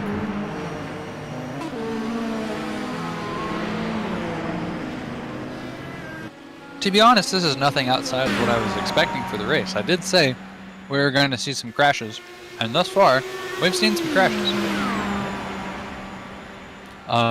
Certainly, the beneficiary of it. Oh, yep, safety car is out for that incident. So yes, we're now behind safety car. Ricky Jimenez is back in first, Miguel Salas in second, and Stephen Miller in third.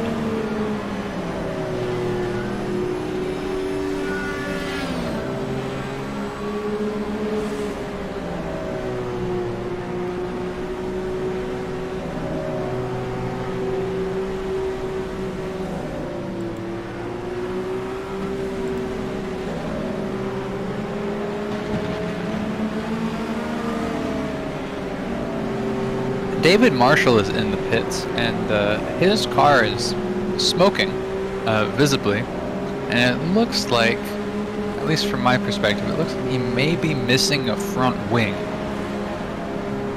And so my guess is that he picked up some damage at some point in one of those accidents, and the time needed to fix things has just been immense. Green flag, And go, so- go, go! I'm going to guess that eventually we'll see Marshall back out on the track, but right now it's not looking so great for him. Well, if it continues his way, he just needs to finish and he's going to be third. Well, he is sitting in 12th at the moment. We started with 19 cars, and we are down to, on track, we are down to 10.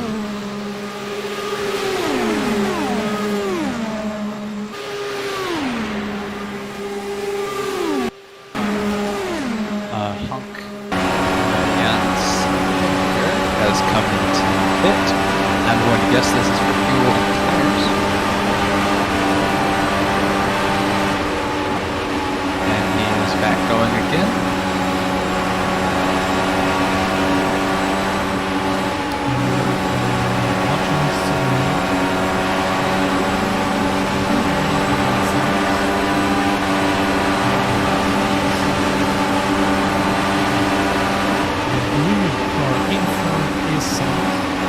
Yes.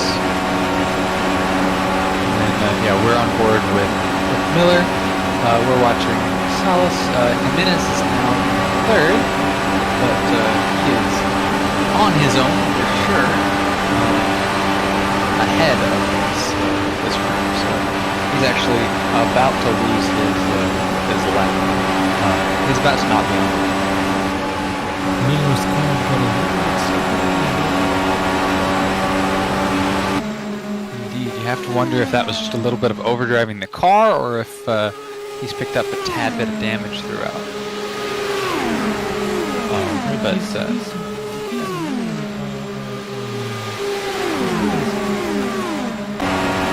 Yes, yeah, he is definitely catching on. It's about a half a second gap between him and Salas, which is getting smaller and smaller as he drops on the straight. Goes for the pass. Ooh, he's slingshot down the inside. He makes it. He makes it. Stephen Miller is your new leader. Of course, who knows how long. Salas is swinging wide. Get off the wall, get the maximum speed out. I guess he's gonna slingshot around, not quite. Goes very wide, goes a little high. So he's definitely experimenting with different lines to be able to get around Miller, retake first place.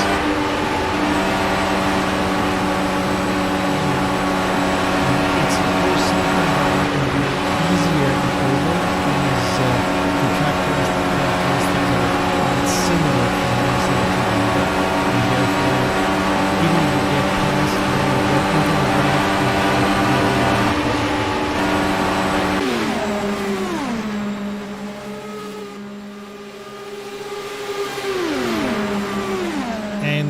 not be wise for Miller to swing widely from side to side to avoid giving him the draft, as that's not something we should do in racing. Well, I believe we in Global Enduro have actually explicitly banned the practice of weaving. That have absolutely. As have most racing series. So I'm not terribly worried about that. There is the case of, you can go down to the inside, go out to the outside for your corner, take your corner, and then go from the outside to the inside to the outside again, and that's a strategy there. And that does not qualify as weaving. But if you go in, out, in, out, in, out during a straight, yeah, that would be weaving. But we haven't seen much of that yet. What about any driver, really? Ricky Jimenez just set the fastest lap of the race, 39.996, which is better than most drivers, actually better than all but 3 drivers' times in qualifying. And that's on race pace. A quarter of the way through the race. Wow! And he's by himself, by the way. Defying not able to use any kind of worrying about drafting.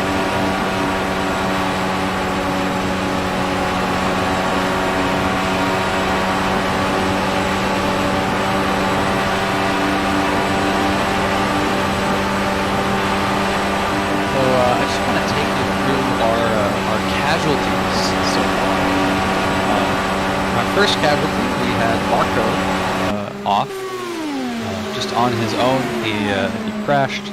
Otavio Barros, we do not know why he retired, but he did, and has not been back. Tom Prangley was involved in the first big wreck, as was Carlos Abizanda, unfortunately, Midget 90K, and Maximilian Reichel. In the second big crash with Pierce Krone was off, and then David Marshall was a DNF, along with Shane White and Brandon Fortress in an incident shortly after. And so that's half the grid gone. So we've got 9 drivers on track at the moment. And Stephen Miller is in first. Things have called between Stephen Miller and Salas. Salas is now 2 seconds away from Miller, so he was not able to use the draft or the better line to regain position. Indeed. Ricky Jimenez is chasing Salas for second position, but he is a lap down. So really what he's doing is he's fighting to get back on that lead lap. And that can be a little disheartening whenever the guy in front of you is right in front of you, but right in front of you a lap ahead of you. But at that point, you just have to hope that there's another caution and you get the waiver to get back on that.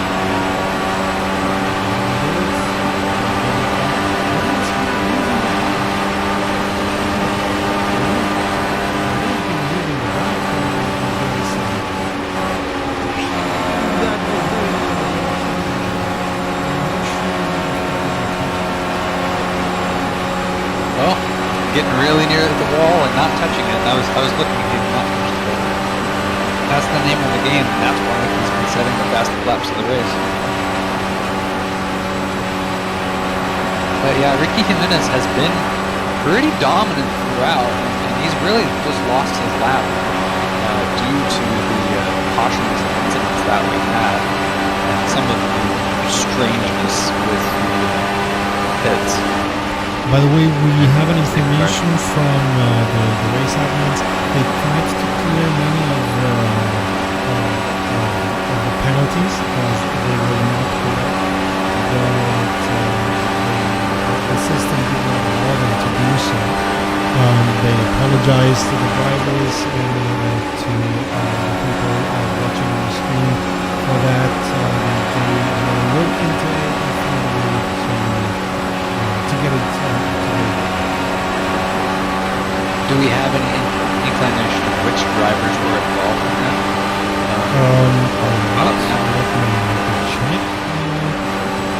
I know several drivers retired due to damage. Oh, speaking of damage, I saw a driver just slamming the wall there. he's fine. But it looked like Juan del Castillo. Yeah, that was Juan del Castillo. Oh, brother. And yeah, he's losing time.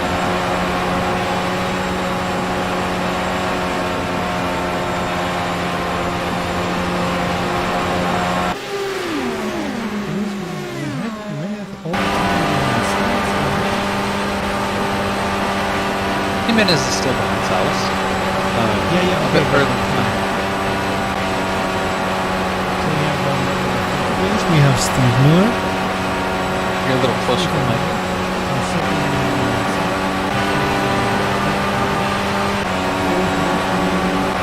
Ed Bailey, who of course also has benefited from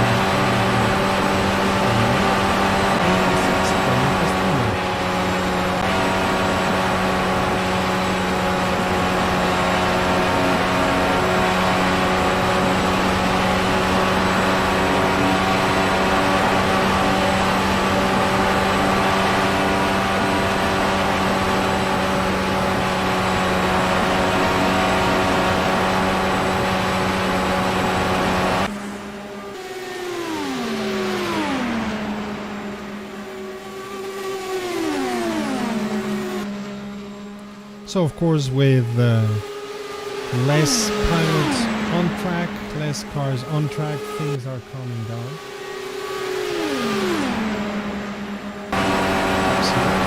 It looks as if Steve Miller is now Juan del Castillo.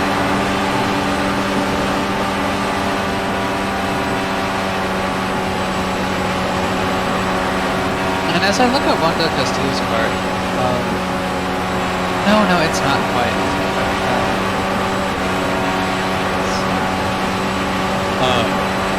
So as I was looking at the drivers who were involved, I was looking for the livery.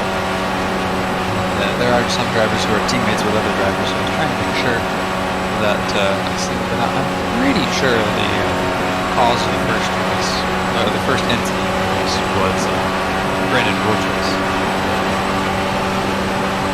The fact that he's off, Juan del Castillo is still in the race with decent pace too, makes me think that I'm right in my assessment.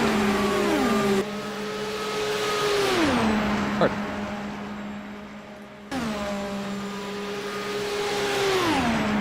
Ed Bailey has set a fastest second of one time.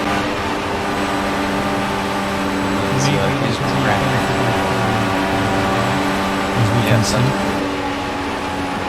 he set a new fastest second 2 time.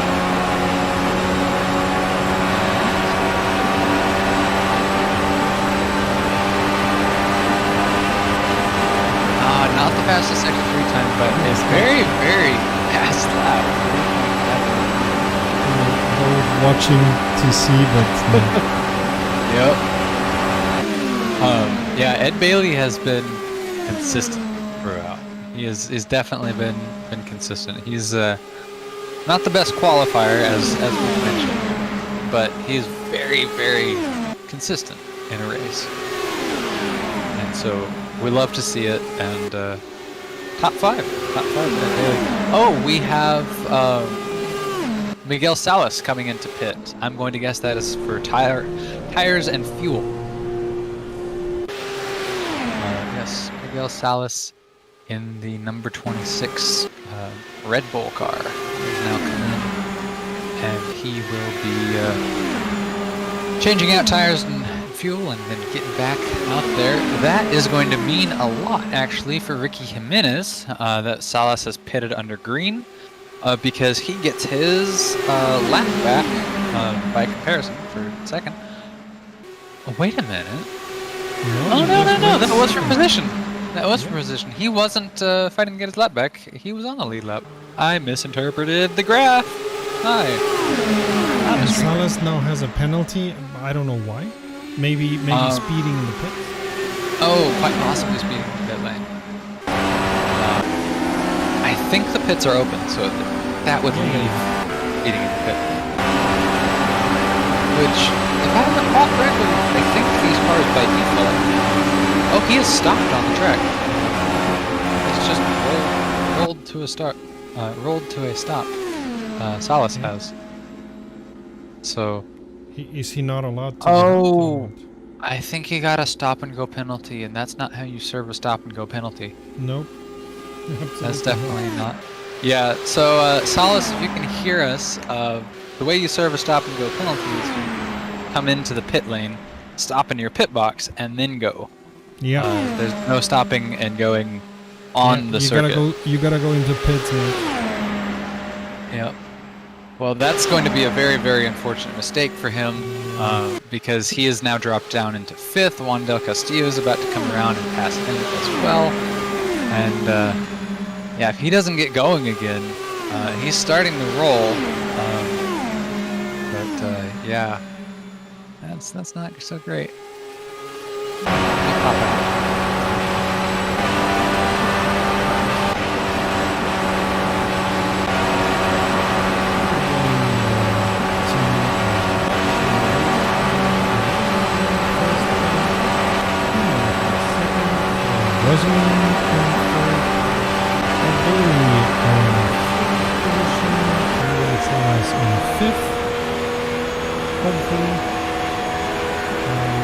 Maybe he has to serve. He's not going into pits. On 6th.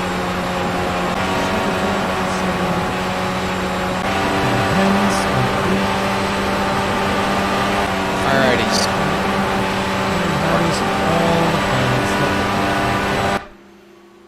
Alrighty, so I am back. I talked to, this is the joy of sim racing. I talked to Miguel Salas, and he said that, so he got a drive-through penalty, but the previous times where he's come in to serve a drive-through penalty, it is not registered. And I believe that his stopping and waiting there was his way of serving and then having cleared the penalty. Okay. So he's back. He's good now. But yeah, he was serving a penalty in an avant-garde way, but it was safe enough. It was safe enough. No incidents, and the race organizer was able to direct him when it was clear to take off again. Who just did the fastest lap of the race. Yeah, 39.843, besting his previous fastest lap of 39.9 something. But yeah, that's excellent. And so Ricky Jimenez has moved back up into 2nd place. He's now chasing Stephen Miller, which is the exact opposite of what we saw a little earlier on in the race, where Ricky Jimenez was in 1st place and unstoppable, and Stephen Miller was chasing him as the nearest competitor. And luckily for Ed Bailey, he's in 3rd. He's on podium. Rossman has come into the pit. That's 4th position. And yeah, I think he's serving a drive-through. Ah, okay. So the penalty for Rossman. And Miller and Jimenez. Yes. I'm seeing Rossman go into his pit box. I don't think he has a drive-through. Whoa, Salas is on track, right next to Tom Hands. It wasn't for position, but they're jockeying for lead lap. And Salas hits the wall pretty hard. It's a pretty hard bump. He's still going, but it's a bit of a rough ride there for him. I'm curious if Ed Bailey is gonna be able to gain a position here, seeing as Jimenez went to pits. But he's one lap down from Jimenez. So. Yes, he is a lap down from Jimenez. Jimenez is back out on track, and as is Stephen Miller.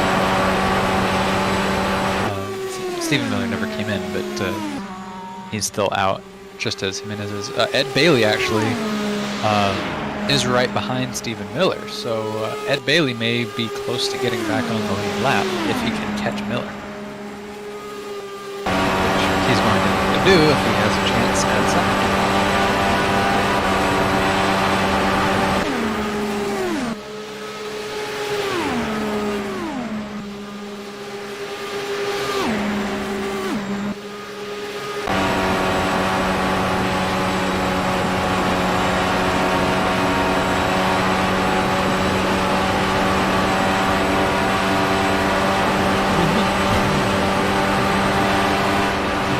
To see the lap time in Bailey So, it doesn't show, but I can tell you, because I know. So Ed Bailey, just around right now, just got a 40.575, pretty consistent with the last lap. And it was Miller you were asking about? Miller got a 40.539. So Miller, this last lap has staved him off for now. But Ed Bailey is not consistent, as we have mentioned, and so Stephen Miller he's been consistent, but slightly less so than Ed Bailey has. And so Ed Bailey just has to kind of hope that Miller makes a few more of those mistakes, just a little bit too wide on exit, a little too slow crossroad. Whoa! Tom Hands came into the pit lane and spun as he was trying to slow down. He takes out the pit marker, and but yeah, he's now facing the wrong way, blocking the pit entrance, and so he's got to be very careful there because there's a lot of drivers going around very, very quickly behind him, and he's got to do the largest point turn. in this Indy car. In a manual, mind you, so there's the chance of stalling it out. Looks like he gets it going again. But yeah, that was not what he wanted that to look like. But unfortunately for Tom Hands, he's already in last of the drivers on track. That still puts him in 9th overall, top 10 height. But definitely not what he needed right now. And Tom Hands was in the pits for a while. I think that was him. Ooh. Big hits on the wall. Who was that? Ooh. Directly behind Kalinin, but not for position. Oh, I don't see him now. He's not directly behind him now. Was that Wanda Castillo by any chance? Because it looks like he... No, yeah, I think that was Wanda Castillo. Because he's got a large amount of right side damage that looks like it's consistent with having hit the wall pretty hard. So Wandel Castillo is running in 5th place right now. He just came across the line. His last lap was a 41.639. And Salas is ahead of him. It may have been Salas that you saw, actually, because his last lap was a 44.084. Although I'm not seeing the same level of right side damage that I'm seeing with Del Castillo. But Salas is going into pits, so maybe. Yeah, you're right about that. So, Juan Del Castillo is still out on track, and his last lap actually 42.386. So it does look like Salas is. I'm sorry, it does look like Del Castillo is running with damage and is far off of his best time, 3.56. But it does look like he's still trucking, albeit wounded. But yes, Salas. No, you're fine. So we see Ed Bailey racing behind Kalinin, not for his position. Not for his position, but leading the route to Indeed, still chasing that lead lap, but it looks like he's caught up to him more than he had previously. So that's good for Bailey. One of the things I do want to comment while we're on board with him. This livery is an interesting ordeal. It's a very, very bright look. and it's the light yellow, the light blue, and then the red nose. He's got like a clown sled, to be honest with you. Yeah, you can see it from outer space, I would say. You really can. It's very neon. But it definitely makes Ed Bailey identifiable among the drivers. And if he chose this livery or made this livery as some sort of a self-deprecating reference of being a clown, well, joke's on him because he is in third position. And He fighting loves these kind of liveries. For Assetto Corsa Competizione, he's got a similar one. So it's his thing. I see. Well, very cool. Just kind of, I suppose similar to I have my eggshell white that I typically use. And of course, you use the normal colors, black, red, and gold, I call it. Ed is going into bits. It comes into the pits. This is honestly not that surprising. It's a good time to come into the pits, especially as he's got some open air. Whoa! We had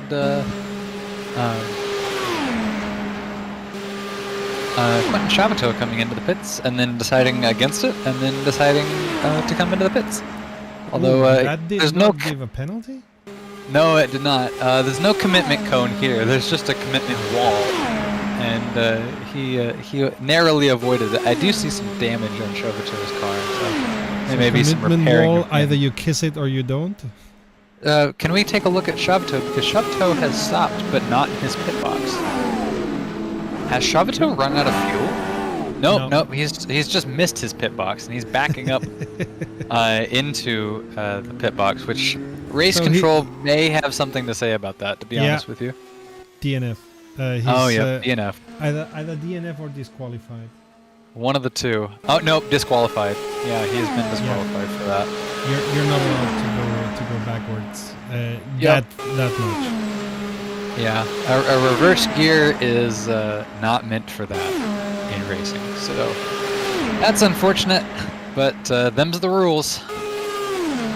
And we move back on to our on-track action. Steve Miller. I got told in the chat that Ed's livery is the Global Enduro colors, and if you look at the logo, yellow, blue, right? Yeah, that makes sense. But yeah, Steven Miller, still your leader. And I missed whenever he was leading a pack, because there was a perfect joke there, the Steve Miller band. Yep. But Ricky Jimenez is trucking along right behind Steve. Well, not right behind, about 39 seconds behind. But he's in second place on the lead lap still. And he's gaining. But surely gaining, yeah, you're right. I mean, 39 seconds is less than he was a couple of laps ago. Of course, one information that we don't have is how full their tanks are, how old their tires are. So that of course, especially on Indy and especially on oval racing, has much more to do with your speed than it does with, for example, a Formula car or GP car. Absolutely, and that information is between their drivers and their teammates, so that other teams can't use it to gain an advantage. But that also means that we don't get to know what it is. So there's a bit of guesswork involved in being a commentator. Hank-Jan Stenker is coming into pit. I'm going to guess also for fuel and tires. Oh, I see a driver coming out of the garage. And he's back out on track. Where is he coming from? Juan Del Castillo comes into the pits as well. I don't know who that was coming out of the garage. Oh, it is Quentin Chavito. Quentin Chavito has rejoined us, and he is back out on track. And he's not disqualified, so I suppose that race control gave him his eliminated his disqualification. Indeed, yeah. So Shogoto has to live with the time penalty, which I think is a bit more fair than a full disqualification for rolling backwards. Jimenez has already eaten up 1 second, which doesn't sound like much. We see that there's 100 laps remaining. If he gains every 2 laps 1 second, he'll be in fighting position soon enough. Looks like he gained a bit of that 1 second, drafting off of Tom Hands, who is now drafting behind him.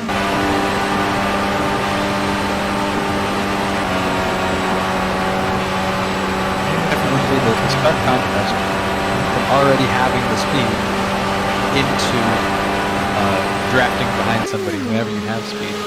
And, you know, he was gaining half a second or a quarter second a lap, and he gained a full second in that lap, which is intense.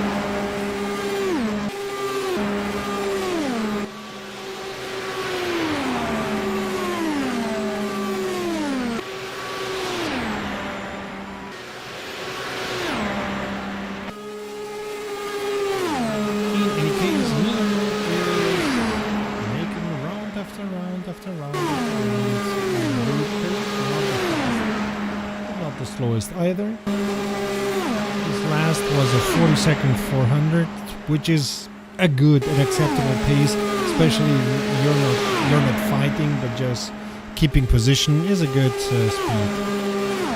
And Jimenez is already 38 and change away from Miller, so clearly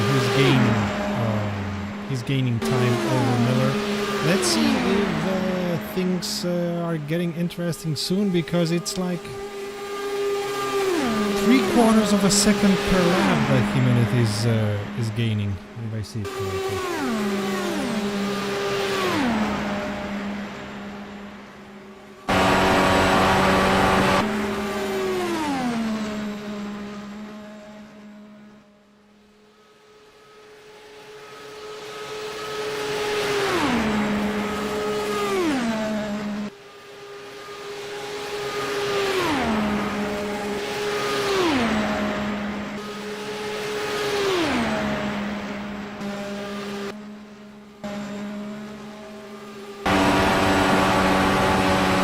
Right now we are a little bit over halfway through the race, and we're racing with a little less than half than we started with. And so we got a lot of drivers still out on track, but so we're doing what we can. We started with 19, we have 9 still racing. Absolutely. Yeah, but it's a part of IndyCar. Even professional drivers in the actual Indy 500, you know, they lose a lot of drivers over the course of the race. And you know, of course, we're amateur drivers, we're hobbyists, and our one driver who's got an actual, you know, who's got actual racing has got actual racing to do today. Yeah. And so he's not been able to join us. But we wish him well on that. Stephen Miller just set his fastest lap, his personal best. He is hanging right behind, it looks like, Miguel Salas and Rossman, who he is now passing. But he's hanging out in their draft and setting some pretty quick laps, running right up against the wall. Goodness. Come around again.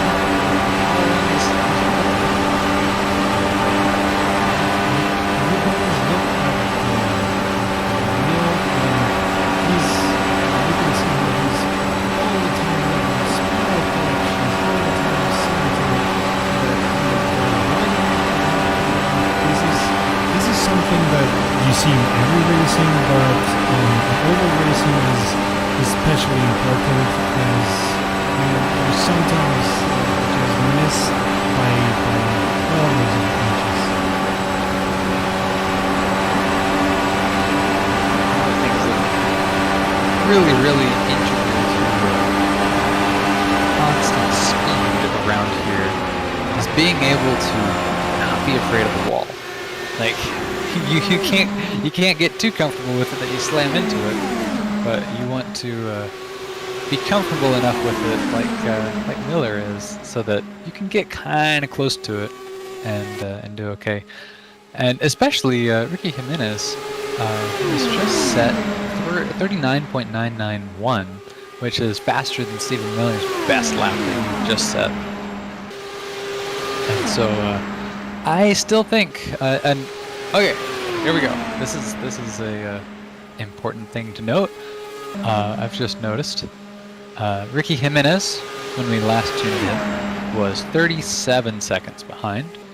Right now, Ricky Jimenez is 32 seconds behind, and we have almost half of the race to go. So if you're Stephen Miller, pick up the pace, because Jimenez is right behind. In the long haul, he's right behind because he has the opportunity. On the other hand, Jimenez car may be lighter, and Miller already has fuel until the end of the race. Not what I would do, but still, I doubt it. It is a strategy. Yeah. I highly doubt that Miller has fuel to the end of the race.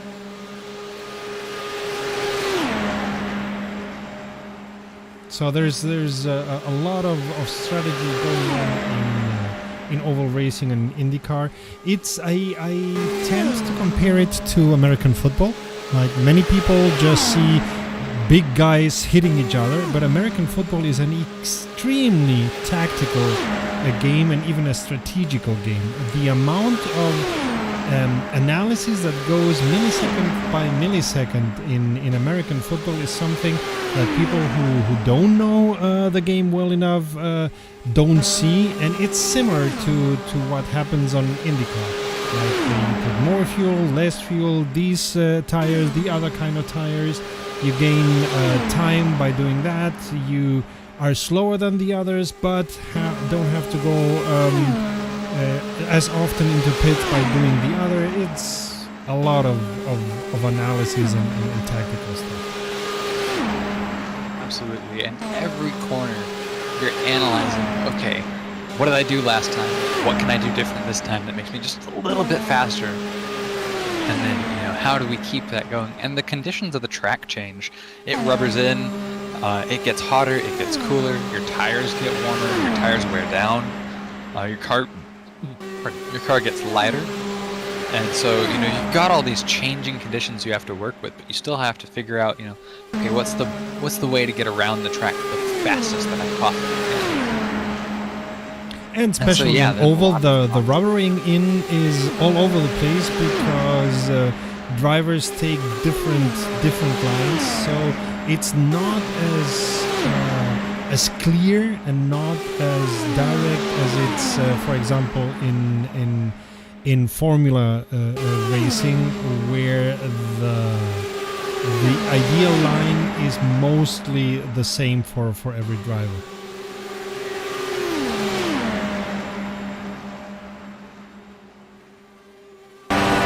It's a battle that I've been watching, and it doesn't really look like a battle right now because they're certainly not within track distance. But our closest two drivers to each other are Wanda Castillo, who's chasing Miguel Salas for fifth position. And wow, yeah, I just saw that on the stream there was a bit of a close call there, which I think you said ooh to. Yeah. But one of the things that I've been paying attention to, Wanda Castillo has been pursuing Miguel Salas for a little bit for fifth, and the gap between the two has been fluctuating wildly. Right now it's at about 11.8 seconds. Previously it was at about 7 seconds, and then before that it was like about 15 seconds. It's been rubber banding as they've both been driving. And we had mentioned Del Castillo had picked up some side damage. It looks like that's been repaired. And Salas also had pitted earlier with some side damage. That it too has been fixed. And so they've both got some cars that have clean bills of health, and they're chasing after, Castillo is chasing after Salas. And it's been really, really entertaining to watch that interval gap rubber band. Jimenez gaining about half a second per lap, kinda more, a little bit less. Indeed, Because it's slowed he's down a n- little bit. He's now 31.7 away from Miller. Indeed, yeah. So he is still gaining. It has slowed down a tad. And right now, the drivers that we have left are all in it for the long haul. They know they've got to just hit their entrances and exits as I hammer in, and they've got to just buckle down, not get caught up in any incidents, and finish where they finish. So it's around and around and around we go. Yep, Bailey hanging in third place, by the way. Yes, a lap down from Jimenez still, but Rosserman is on the same lap as Bailey. 46 Yeah, but seconds. I don't think that in the next laps he's going to be dangerous. No. He's 46 seconds. Jimenez has found he's either found another gear or Miller is slowing down a little bit because he's at 30.8 seconds interval between him and Miller for first.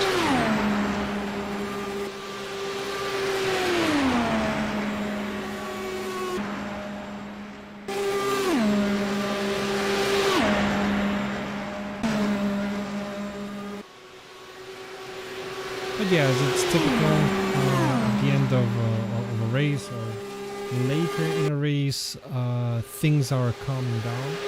Of course, also because we now only have 9 drivers on track after different accidents.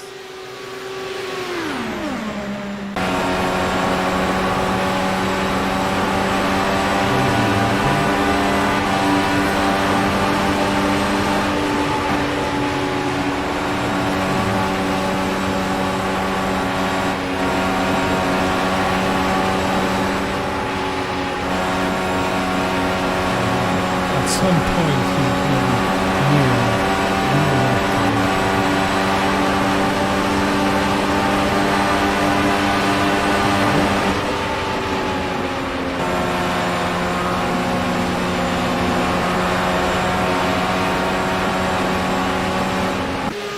That's a red nose ahead. I thought I saw him losing control, but that was just a little bit of vibration. And Rosamund going into pits. Yep, that's likely to be fuel and tires. We haven't seen him caught up with any issues recently.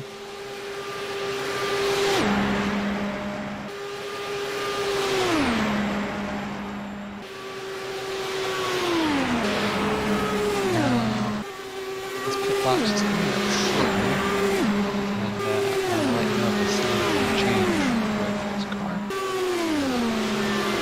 Okay, he's going up. He's getting new tires.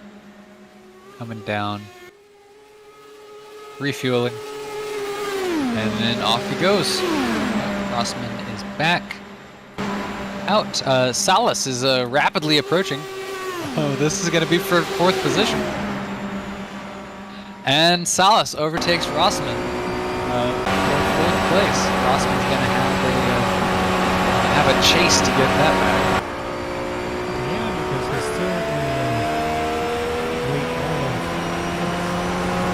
Absolutely, yeah. But yeah, Salas benefits from Rossman getting in. But then again, it's been a little bit since Salas has pitted, so it's going to come down to strategy on where they end up, most likely. And if I see it correctly, Bailey has regained his lap. Well, no, Bailey is still a lap down from 2nd place. Okay, so he was 3 laps? No, 2 laps down, and now he's 1 lap down. Okay. Right. From 2nd Got it. place. He's still 2 laps down from the leader. Yeah. So we do have 3 drivers who are 4 laps down. Salas, who we just saw overtake Rossman. Rossman, who is now chasing Salas, and Del Castillo now has Rossman in his visor,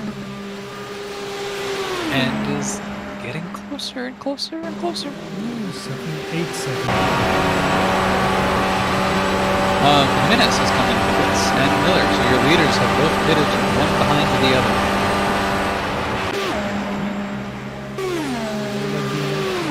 To unlap himself completely.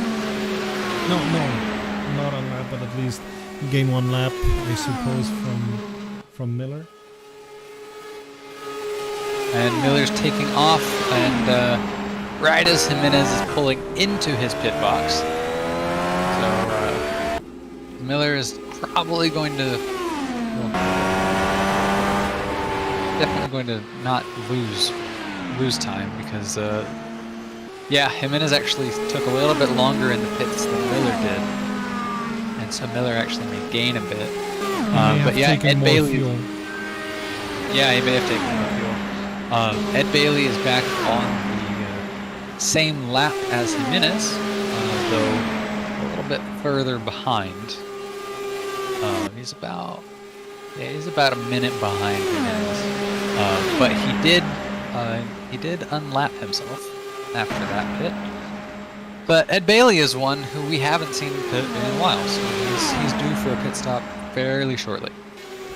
Interestingly enough, even if the pit stop took longer for Jimenez than for Miller, Jimenez is now 25 seconds only away from Miller. That's not good. Yeah, Jimenez is... Yeah, you're right, yeah. So it does look like Jimenez has caught up with Miller. Might have been... I'm pretty sure, because I was counting to myself, pretty sure Miller did spend a little bit less time in the pits, but Jimenez does have a drafting partner right behind him, and Miller is in clean air.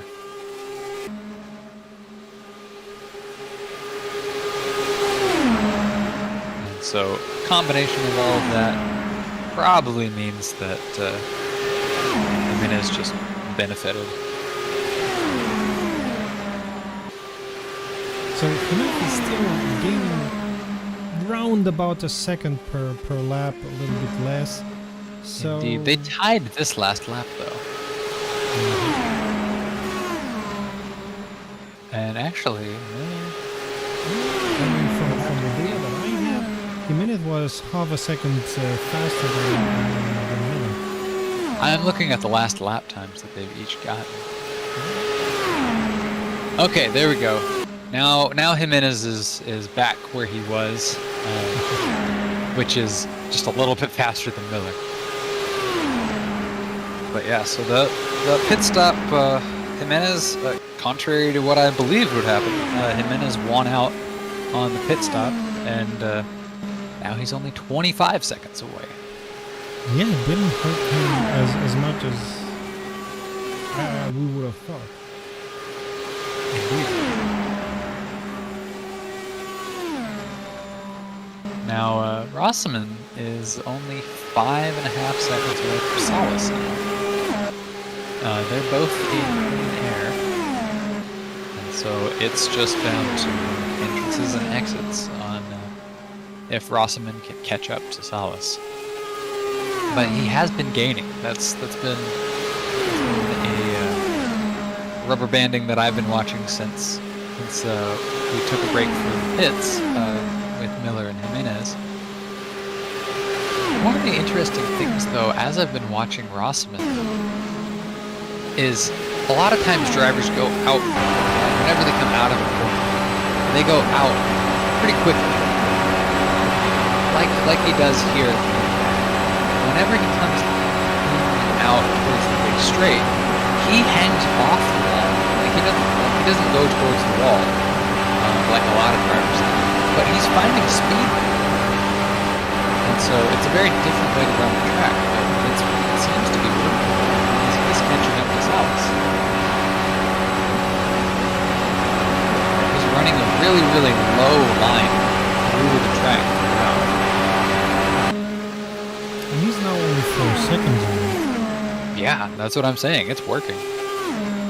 And also, if we take a look at Salas has been going low, and then, well, he's actually staying even low on this last one. He's weaving a little bit.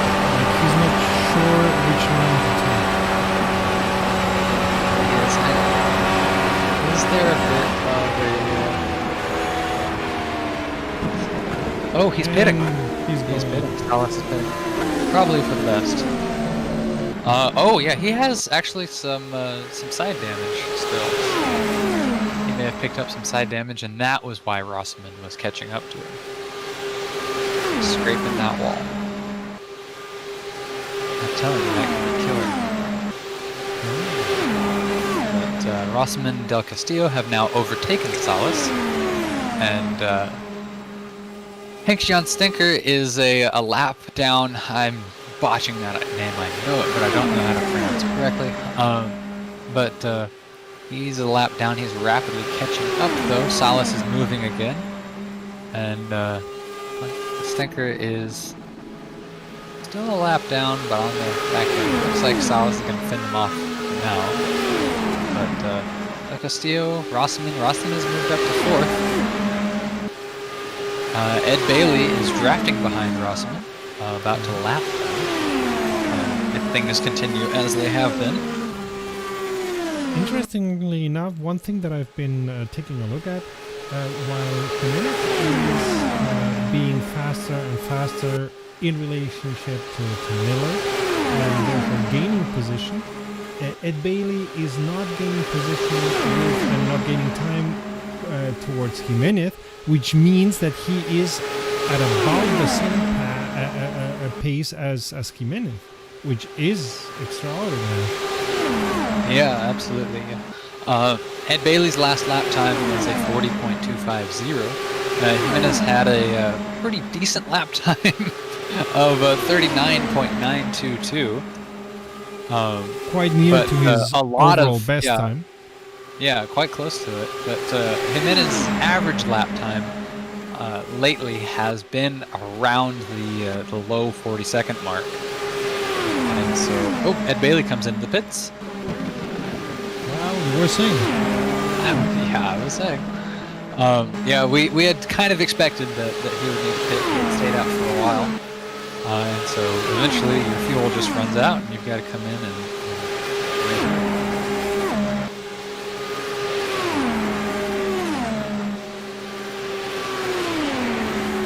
Jimenez now 21.5 seconds away from Miller, so he's gonna, if he continues this pace and Miller continues this pace, he's gonna be able to catch him about roundabout lap 150 or so, with 50 laps to go.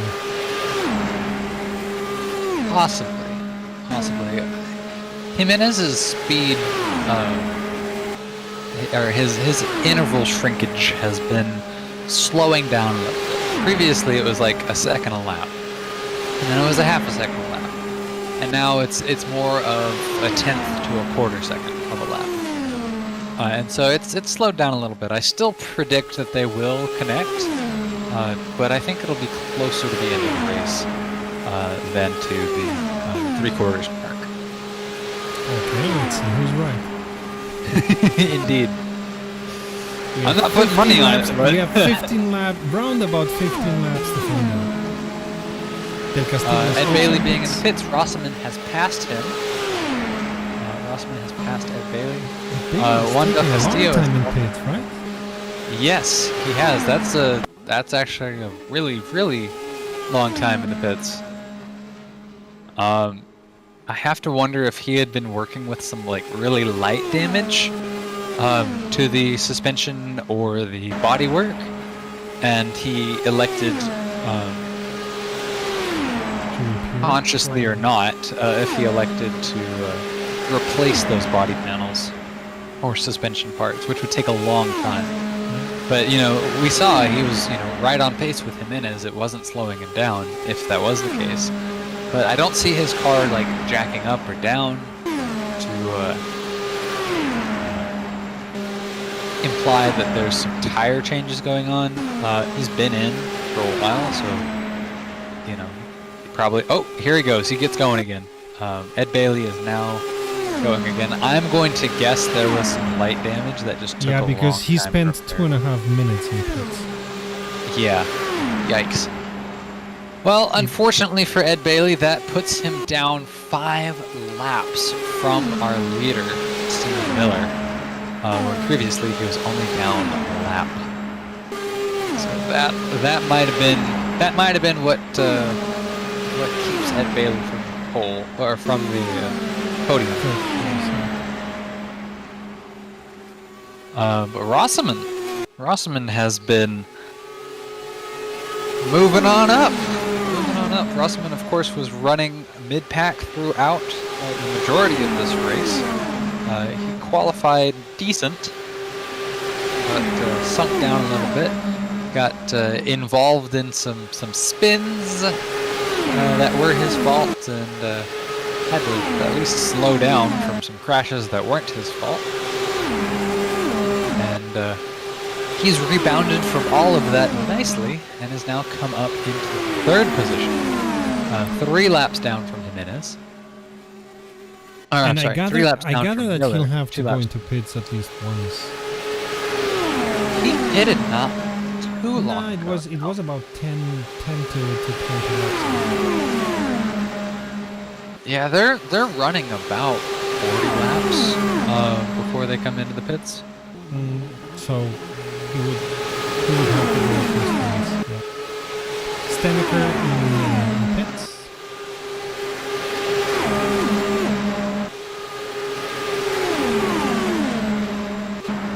Jimenez is now that's strange. The tower tells me 17. My data here tells me... No, it changed. Okay. It was showing 13. Now it's showing 16 seconds away from now. Indeed. I'm going to paraphrase here, but I have some explanation to the craziness that we saw earlier. Pierce Cronin, who is one of our server managers and race directors for this race, and competitor who unfortunately had to retire early due to some issues that caused him to DNF. It says, apologies to all who got hit with penalties for no legitimate reason. We tried to clear them, but that was not working. Not even halfway, and we lost well over half the field. So it appears that the server itself, the software that we're running on, decided to go haywire and accidentally or erroneously disqualified some drivers that they shouldn't have. It says we'll work out the safety car issues in the future. It looks like let's see, Midget 90K comes in. The safety car went berserk. People were stopping on the main straight to wait for the safety car, which was, ostensibly what they should have done, but because the safety car was there, but the safety car shouldn't have been there. And so the rest of the race, when the safety car would come out, it would just kind of come out at random. Seems like the first big issue just kind of bugged the safety car, and it would just come out when it shouldn't have. Interestingly enough, I know these issues from Automobilista, the first one, and that was running the R-Factor engine, or very modified version of that. And of course, R-Factor 2, surprise, runs on a very modified version of the R-Factor engine too. So I suppose that's a deep-seating bug with that engine. Oh, this is unfortunate. David Marshall really got the short end of the stick. We were looking at his car earlier. He was sitting in the pits, and his car was smoking, and we were unsure of what happened there. So he said, and I quote, "I couldn't clear a stop and go, that he had erroneously received. pitted to switch over to Matt's Discord channel to ask him to clear it, one of our race directors. Then by the time I got back, my engine had overheated, stopped, and wouldn't restart. That is very unfortunate. But, you know, there are mechanical faults in real racing that are, you know, not the driver's fault, and they're just sort of a part of racing. You know, sometimes a piece of suspension breaks, or, you know, your car fails to pass post-race inspection due to something that you had no idea about. But, yeah, sim racing has its own version of that. Multiplayer racing, but it's oftentimes the fault of the server. So our hearts go out to everybody who had those issues. Yeah, got caught up. Unfortunately, it's just a part of digital racing. And, we hope to see you in the next one. I don't have a whole lot of things to say about it. You see humanity now profiting from the draft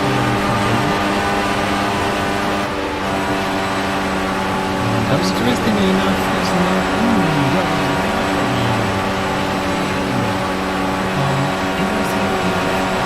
his speed towards being time to mark is anything to do with you so Indeed, yeah, it's down to 15.391 right now. But it's not, you know, we're on lap 146 after all my investigations. But yeah, it's not where it was. I do predict that they'll come together, but I think it'll be towards the very end. So we're shaping up to an interesting end of the race.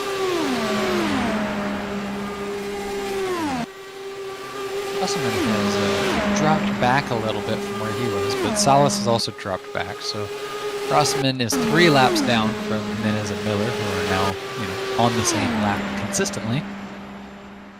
But yeah, our closest battle is actually between Ed Bailey and Juan Del Castillo at 13 seconds apart. So everybody, with the exception of lap traffic, is pretty spread out, as one would expect in a 200 lap, 500 mile race. That we are just about to hit the 3/4 of the way through mark. I mean, Ed is nearer to Juan than Rico is near to Stephen. Yes. Yeah. And gaining, yes.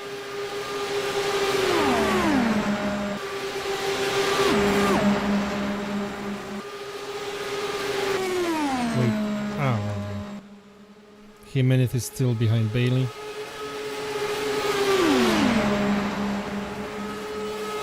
Profiting from the draft, so to speak.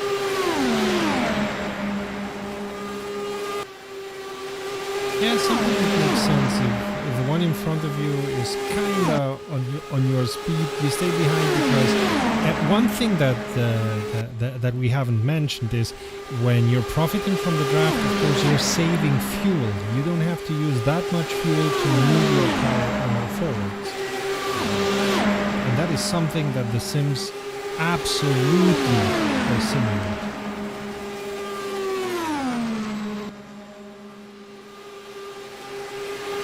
So sometimes you may be losing 100 of a second or something like that, but you won't need to pit as you're saving fuel. Is again one of those strategic things.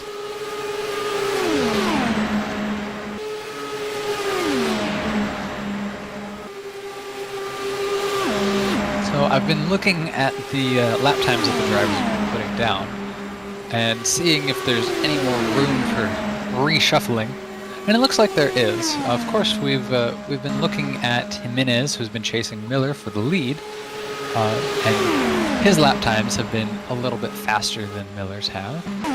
But also of note, Miguel Salas is running in 4th. Juan Del Castillo is running right behind him And Del Castillo, with the exception of this past lap for some reason, but generally, Del Castillo has been running times that are about 0.2 to 0.3 of a second faster. So it looks like he's going to catch up with him if he has enough time to do so.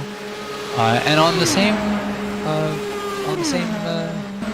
vein, right behind Del Castillo, Ed Bailey also is now only 8.7 seconds behind Del Castillo, and he is gaining on him as well. Whoa, he went quite heavily into pits.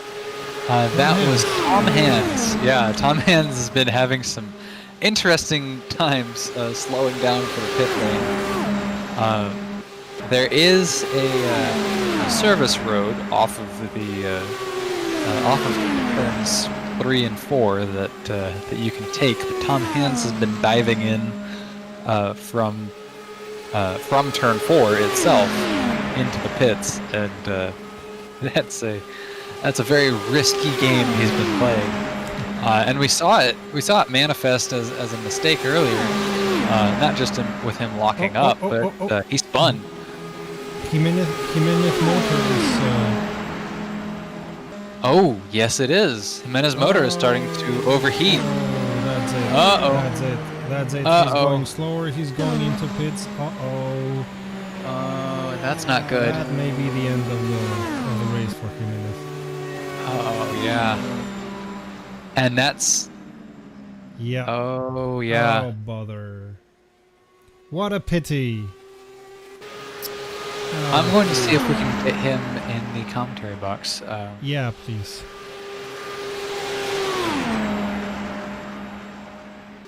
Oh, that's a pity. Jimenez has to give up because the motor went boom. That would have been such a nice fight, never against Jimenez at the end of the race, but it's not going to be seen. We may see Ed Bailey getting Juan del Castillo's position, or at least trying to do so.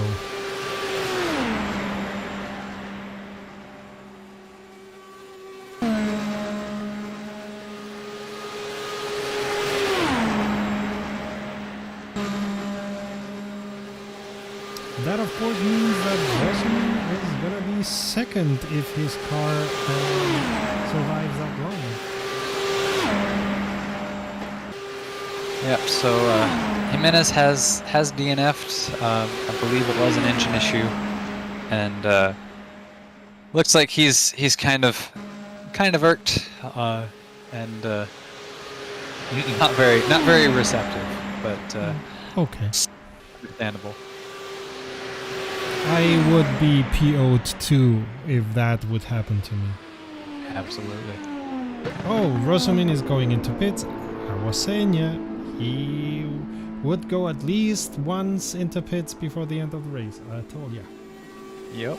I definitely knew he'd have to pit before the end of the race, but yeah, it looks like this is going to be his last pit stop. He still has not passed, interestingly enough, he still has not passed Jimenez, so Jimenez still shows a second on our timing screen, despite having DNF'd officially. Oh, we're down to 8 drivers in the race.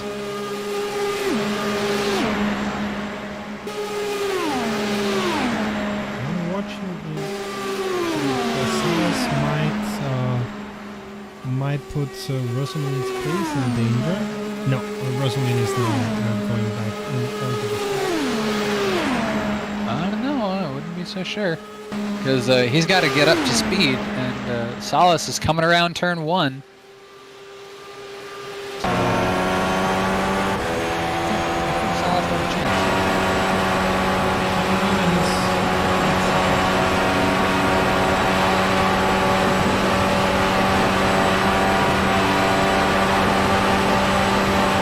Yeah, you're right about that.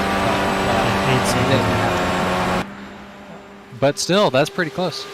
Yeah, absolutely. Salas has a chance if he doesn't have to go into pits, which is a possibility, of course. Indeed. Ed Bailey is now only 5.5 seconds behind Juan del Castillo for fourth. You can see him. Which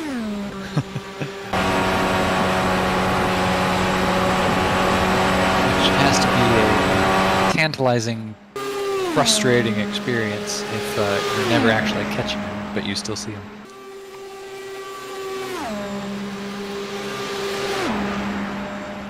Well, that's almost every race that I do.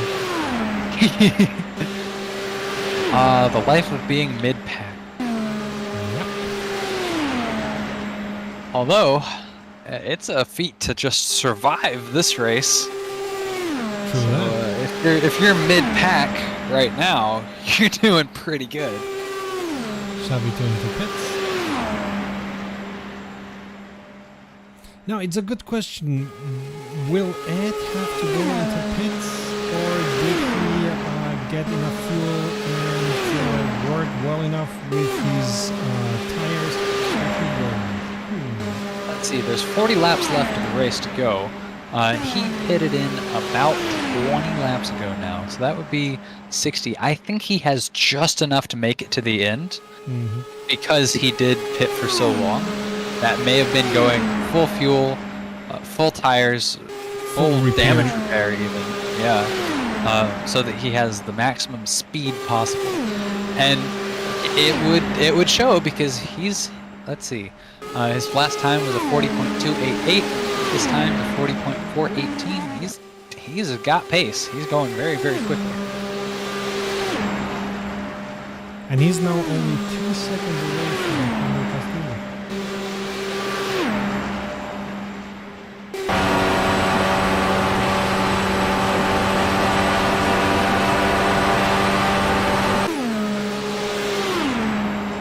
It's interestingly enough, though, because the last Castillo was 40.4, while Ed was 40.3. So it's sorry, the other way around. 40.3 for Del Castillo and 40.4 for Bailey. So it's not that quite similar in their pace.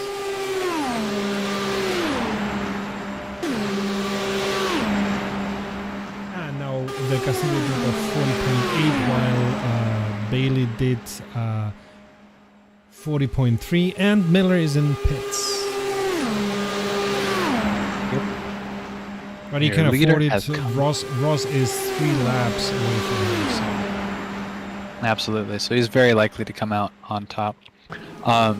My guess, actually, is that Miller might be using this time, and the fact that he only has less than 40 laps left to go, he might go with, if he's been going with hards, he might go with mediums or soft tires now. And we may see even more speed come out of him. Okay, so Shane White on the chat is telling us that according to his numbers, a full tank will only do about 40 laps. Only about 40 laps. Okay, so that would mean that Ed Bailey will not have enough to make it to the end without another pit stop. Thanks, Shane, for that information. Yes, thank you so much. Shane White was another competitor that we had. He also goes by Whitey51 on the Global Enduro Discord. And yeah, unfortunately, his race was ended fairly early on, but we're very happy to have him still tuning into the stream. I'm happy to have all of you still tuning into the stream. And anybody who's watching the replay as well, we welcome you from the YouTube channel. I hope you're still around for it. Psst, and Twitch. Yes, and Twitch. We are on Twitch. Streaming on both channels at the same time. Wonderful. So yes, hello all of you Twitch viewers.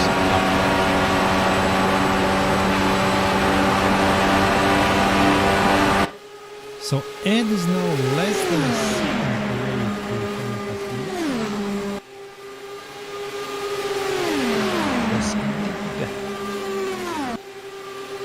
right. Yeah, he's right behind him. He's drafting right behind him. So, yeah. And he's catching up, too. Ed Bailey's last time is they go around for a lap and cross the bricks. 40.459, and Juan got 41.548. So yeah, it looks like Ed Bailey keeps it up. This is about 4th place. And you can see on your screen on the streets it gets around 0.2 near 4, and then of course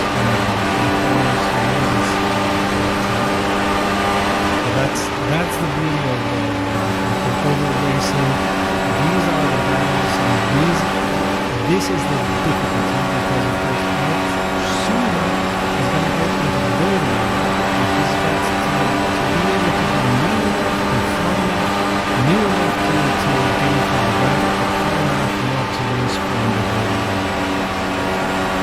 Ed Bailey dipping down really, really low on that corner, trying to use all the track to get just that little extra to go around Del Castillo. And Del Castillo's doing a good job of holding him off. He's found another gear, really, because Del Castillo's last lap was 40.484. Ed Bailey right behind him, 40.590. Dipping back just a tiny bit, not a whole lot. Still within striking distance. Can't emphasize that.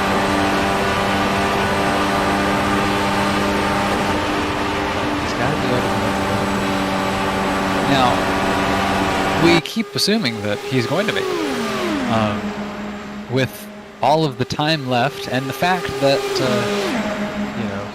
Shane White's pit calculation for fuel means that. Ed may be taking a gamble and trying to save on fuel until the end. And in that case, it would benefit him greatly to just stay behind Del Castillo and follow him. And then try to make a move on the last couple of laps, because he can save fuel that way. If Ed Bailey goes around Del Castillo and is racing in open air, he may find that he's running out of fuel towards the end of the race, and Del Castillo just flies past him. For the position. And Ed is going for fuel. Yep. Ed Bailey comes in, and maybe he heard us, or maybe he just saw the ticker on his fuel gauge coming down, and yeah, he's gonna pit in with let's see, 31 laps left to go. I don't remember when the last time was that Del Castillo went into pits. So, saying it, I know that's Miguel Salas who's going into pits. So it could very well be that Del Castillo is going to go into pits soon. See, I was saying. Salas goes into pits. Del Castillo goes into pits. Yes, we're seeing our last round of pit stops. Rossaman and Stephen Miller are probably going to be next. But Rossaman went... No, but they went like 5 to 10 laps ago. And that would be enough. Okay, yeah, fair enough. I didn't write it down, gotta say, but I think that it's not that far away that Miller and Rossaman went into pits. So I think that those two are in until the end. I see.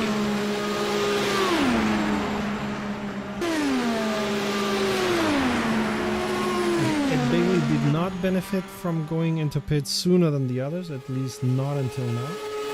He's 14 seconds away from the customer. It is worth noting that his pit stop this time was a lot shorter than his pit stop last time. Absolutely. I think Ed Bailey was just a splash of oil in his tires, but certainly no damage repair or anything like that that we saw.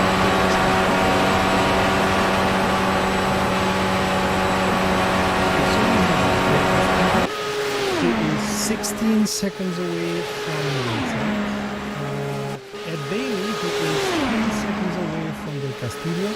So these could be a three-pronged battle soon enough.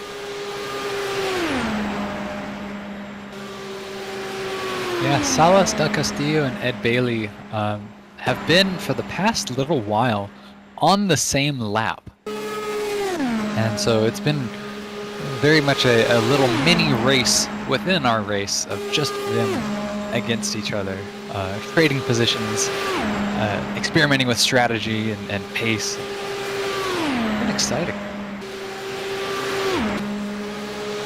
Ed is now 8 seconds away from Del Castillo, so he's gaining a lot. Yeah, Del Castillo made a 41.4, Ed made a 40.4, so 1 second slower. Yeah, it's also worth noting that Ed Bailey is a second faster than everybody else, with the exception of Tom Hands. Which, what? Everybody else is in the 41s. So he may have gone for softs, and he may have gone for a lot less fuel than the others. The others playing it safe and Ed going in. Yeah, if he can make his car last to the end, this may very well prove to be an excellent strategy for Ed Bailey. But yeah, his last lap 40.354, and let's see, Rossman now. Okay, times are coming down from where they were. The previous couple of laps, everybody was doing 41s and mid 41s at that. But now we're seeing Juan Del Castillo, Rossman, and Stephen Miller all putting in sub 41 times. So Ed Bailey's time of 40.360 after this new lap is still impressive, but a little bit dampened by everybody else getting faster as well. But he is still currently the fastest car on the grid.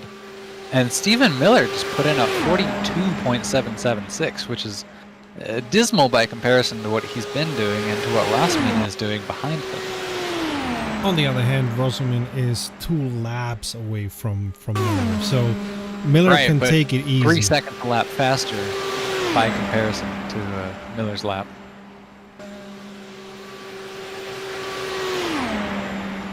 But I definitely see where you're coming from. Is that Stephen Miller can do well to race at 90% of what he's capable of and focus on not making mistakes. And he could make it to the end a lot more easily. And take care of the engine. Yeah, take care of the engine, not suffer a similar fate to Ricky Jimenez.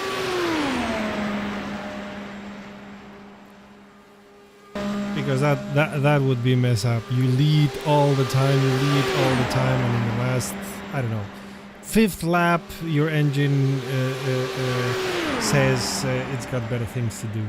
Yikes. Indeed, and we certainly saw that story with Mr. Jimenez, and man, that's rough, because if you recall to the earlier part of the race, he was unstoppable in front. But Stephen Miller, this is his first race with Global Enduro, and he's leading. He's cleaning house. So Steneker in pits. Yes, indeed. Seneca does come into the pits. I'm taking a look at that. Looks like gonna be full tires. He's down. Looks like some fuel, and then here he goes. Yep. Yeah. And if he's pitting this late, I'm going to also guess that he's going to be going with soft tires. So we can. Okay, I apologize to the stream. Somehow my system disconnected and reconnected. So we may have lost a couple of seconds on the stream.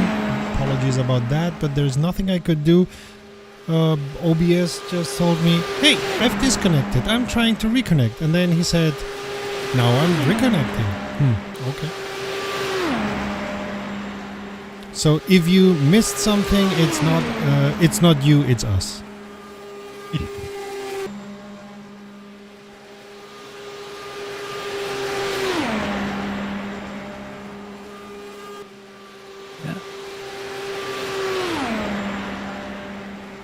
Quentin Chavateau is In coming. pits once again. Yeah, he's in the pits. He was having a not bit so of a rough time. Looked like finding his pit box, but he's found it. He's good.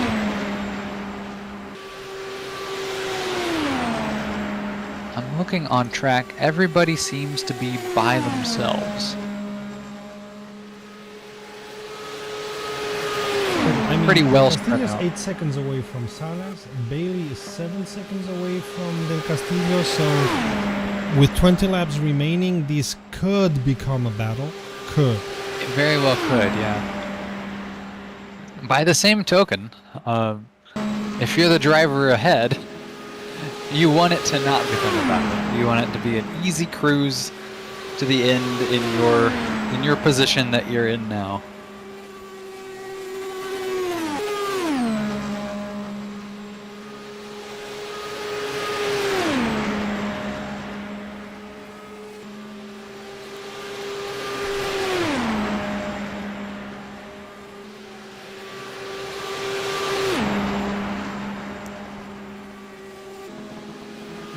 Watching the times, Salas is about half a second slower than Del Castillo and Bailey,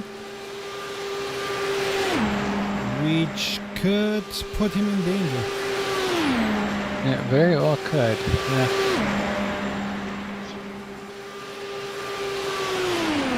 Del Castillo is 6.9 seconds behind Salas. And And just can- made his best first sector. He did, yeah. And his his best second sector. sector. Is he behind somebody? No, he's all alone. Yeah. Crossing the bricks. We have. Well, not a new fastest lap, but a thousandth of a second off of his new fastest lap. So, yeah, he's running as good as he ever has. Rossamin in one- pits. Thousandth of a second off of his best lap. So you may have been right about Rossamin because he's not in pits. He's not in any danger as Salas is 1 lap away from him. So that should not- Chateau is out of the pits, but his engine is overheating, it looks like. We'll take a look at Chateau real quick. Yeah, that doesn't look good. Nope. And he's staying off of the track.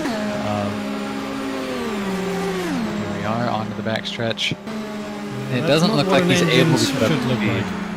Yeah, and it doesn't look like he's able to get up to speed entirely. So, yeah, it looks like we may have another. Yeah. Well, it looks like he's driving okay. It stopped smoking now. Okay. So maybe it So- was overheating, but he just barely got it lower. I had my car was doing that issue actually earlier. So I had some oxygen sensors that were going bad, and they're under the car. And so if I was driving in the Texas heat, it was fine because air was coming under and cooling them.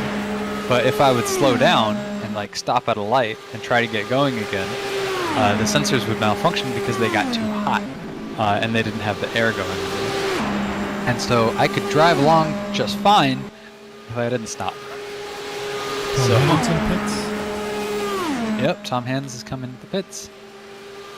And, Del Castillo is now 2.7 seconds away from Salas. This Yes, is he going is. to be a battle. yes, it absolutely is. We're on lap 186 of 200, so we have 15 laps left to go after they come back. Or actually, we're on. Matt, hi. Here we are. Lap 187 of 200. 13 laps left to go. There we go. 2 over. But yeah, he's getting closer and closer. Look at that.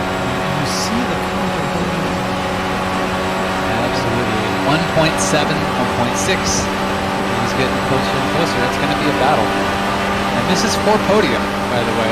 Miguel Salas is in third. So, who will we see on the podium?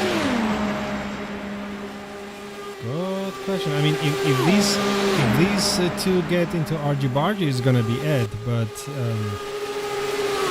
let's see how they deal with it. Fighting for position is different on oval than it's on other tracks, of course. Absolutely, we're seeing it there.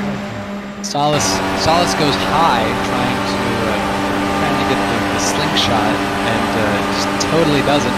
They're right alongside each other. Oh, nice and smooth. Wow, Del Castillo going just the full extent of the grip. You see, he left just a little bit of some trails there and some tire smoke, but he gets around, he gets it, and now it's on Salas to chase and try to get that back. Let's hope Salas because he had a little kiss on the wall, or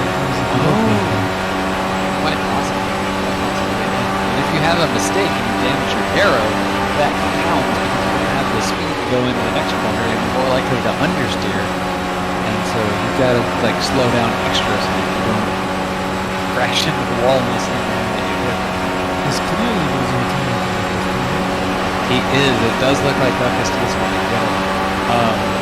Now we look back to Ed Bailey, who's on the straight with them. They're, he just crosses the line as they're going through turn 1, and Ed Bailey is he's going right behind Quentin Chavito with the draft, and so he has that advantage, and he is catching up to Miguel Salas at a slower rate than Del Castillo did to Salas, but he's at 5.3 seconds now, 5.2. And so I think within the next couple laps we're going to see it. Your leader, Stephen Miller, has come into the pits. He is still 3 laps ahead of second place Rossaman. So that's not going to shake the order up too much unless Miller spends a lot of time in the pits. But it is notable that that's 10 laps left to go, as you can see now on the counter. Yep, he comes in, he pits in. I'm going to guess this is going to be no, he's changing tires. This is tires and fuel. Yeah, this is tires and fuel both. He may have miscalculated and not put enough in for the finish. But he's still now hurt his car because Bailey is gaining a lot of time with every second that passes. Yes, 4 seconds to go. Bailey also has the added benefit of drafting in Quentin Chavito's wake as well. And as a result, Quentin Chavito is putting in some of the best laps that he's put in so far.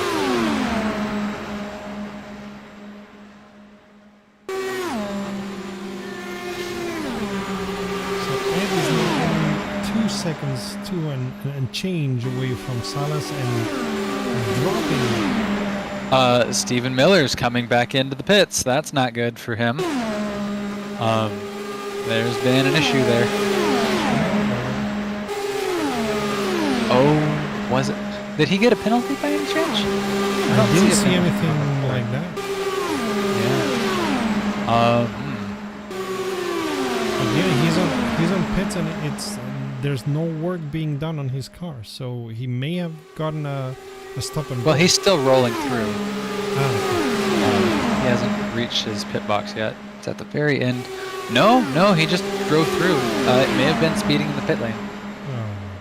But he's getting going again. He's still a lap ahead of Rossaman. Let's go back to Ed Bailey, who is now less than a second away from Miguel Salas. They have Quentin Chavito right in the middle of them. So Ed Bailey now needs to get around Chavito in order to get to Salas. But there's some opportunity there to slingshot around Chavito. Looks like he's going to go, off the draft, off the speed. Looks like he's going to pass Chavito on the inside. Yep. He's starting in on the inside there. He'll be going out wide. wide. Not as wide as I thought. Took the inside line, and now he's chasing Salas. Yep, getting closer and closer and closer. I think that Salas hit The wall at some point. I think you're right. It does look like he's having a bit of he's fighting understeer on quarter entry for sure. So yeah, I think so. It's just a matter of time. There's 7 laps left to go in this race. Ed Bailey still does have to get around Salas, and Salas has got every right to make himself.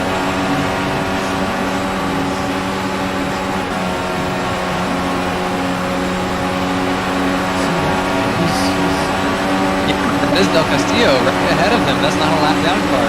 This is a 3-way battle. Absolutely. Wow. This is a 3-way battle with Shobto right behind as well, benefiting from the draft. Shobto is several laps down, of course, but you wouldn't think it with how close he's getting to Ed Bailey. My goodness. But yeah, 6 laps left to go, and it is a 3-way battle for the podium. Stephen Miller in first, Rossaman in second, Castillo, Salas, and Ed Bailey right up by each other for third. Ooh, Ed Bailey! Ed Bailey's gonna take it from both of them at the same time. The double pass with 5 laps left to go on turn 1. It's not finished yet. It's not. Oh, it's not finished yet, but it's beautifully done. Del Castillo also passes Salas, and it looks like Shobto also may get around him on the straight here. Shobto could get in the draft of Salas, but he's not. He's staying out of it. But yeah, Ed Bailey takes off, and Del Castillo and Salas now they're duking it out. Salas is catching up to Del Castillo. I'm gonna guess they both have some damage, but whoa, yes, Salas moves out ahead of wow. Salas moves out ahead of Del Castillo in exactly the same spot. Del Castillo is now on the inside. Oh, he's choking him out. He's going a little too low. A little touch of the grass. Oh boy, it's getting hairy. Shobto getting involved as well. Oh man, he's in the blind spot, but he gives it up. And yeah, Salas takes the position. Castillo hits the wall. Absolutely. Del Castillo hits the wall hard. Wow. I think you're right too. With 3 laps left to go, a lot of really having issues. yeah, he's having a hard time getting the wheel straight. And so yeah, that looks like the end of Del Castillo's run. Behind him is Han-Kyung Snedeker, who's a lap down from Del Castillo. So I think that 5th place is pretty secure for Castillo if he can make it around without binning it, to be honest with you. 5th, But, he was 3rd. Ooh, he's getting a little loose there. But we have 2 laps left to go. Going back to Stephen Miller here. I think that was too much love of the wall there. Absolutely. He gave it his all, and it was a little bit too much. As we go back to Stephen Miller, he's got clear skies and an open track ahead of him. With 2 laps left to go, he'll be coming around, and it will be one more time around. And then we'll have the white flag. There we go. Yet lap another difference between 199. Europe and America, by the way. White flag in Yes. Europe means lower car ahead. White flag in America means last lap. Yes, absolutely. And that is consistent across IndyCar and NASCAR both. And stadium super trucks and whatnot. Oh, yes. But yeah, here we are.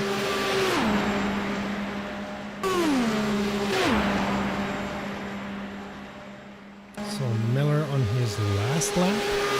White flag is out. Stephen Miller. And it looks like he is going to be your winner with Rossaman with a very, very respectable showing also. He's got a couple of cars alongside each other ahead of him. Who is that?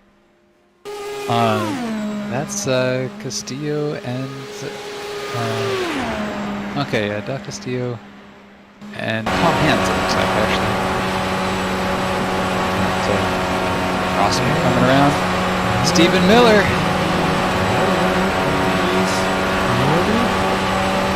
Crosses the bricks. Checkered flag is out. That's And it. now- Stephen Miller wins the Indy 500 Global Enduro. Congratulations.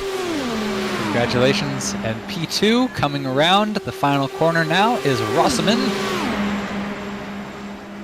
And there's a finish there. And now we have Ed Bailey going down the backstretch. And looks like he will be third. Yeah, and he's losing time and then Salas rapidly. Oh, shit. Be careful. Ed Bailey pitted recently. I don't think he's lost fuel. But yeah, you're right. He is losing time to Salas, which if they're going to make a move in the last corner, it looks like Ed Bailey is going to maintain his position, but it's coming down to the wire. Yep, it's going to be Bailey. It's going to be Bailey for third. And Salas for fourth, but that was very, very close. You know? El Castillo is in the garage. He didn't make it to the finish. Yeah, strange. Uh-oh. Yeah, of course he had issues, but Yeah. interestingly enough, it looked as if Ed was waving, on the last meters, so maybe he ran out of fuel. We'll have to ask him. Let's see. I'm looking at his car now. And I'm listening. Let's see. I see 3 drivers behind him as they're coming into the pits. It looks like he has his own power, so... Or... I don't know, he's slowing down. Well, and now they already left. Yeah. And Can you get one of these guys to for an interview? I will. Alrighty.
it was an interesting race. It was good jumping and watching the stream. You guys did a great job. Oh, thank you so much. It's been fun. It's been a very interesting race to watch. The ending was pretty harrowing and wild to see, but yeah, it was a fun race. It was a fun race. And that big wreck there at the beginning. How did you fare in that one? I didn't even see it. I was quite a long way behind that, I think. So. Oh, okay. So you were able to avoid that one. That one took a lot of drivers out. I think that was the safety car where I got recorded. There was something weird where I think the safety car wasn't out for long enough to allow the thing to catch up. So when I was on the corner trying to catch up, and then I was breathing away from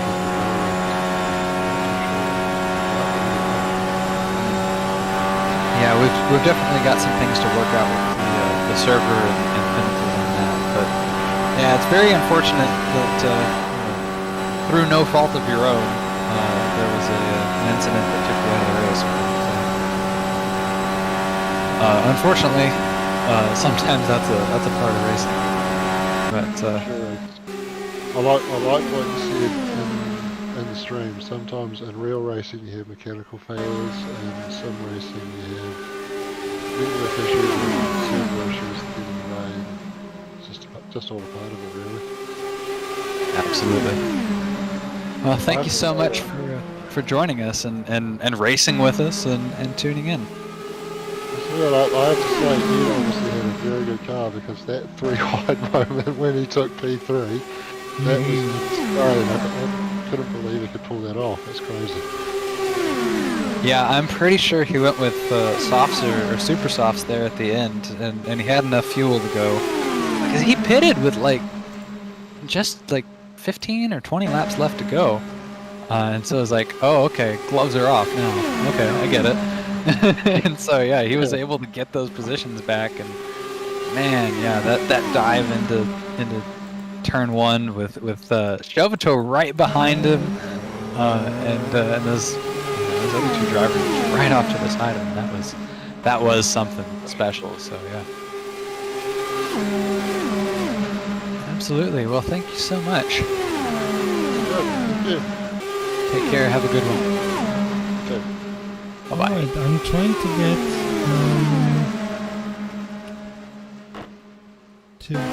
add the commentator box. Somewhere I'm able to, which is very strange.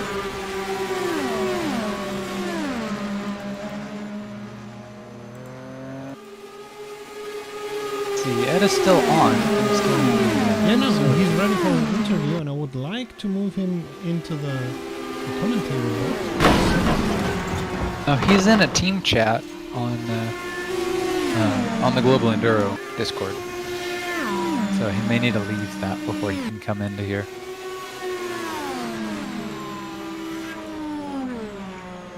And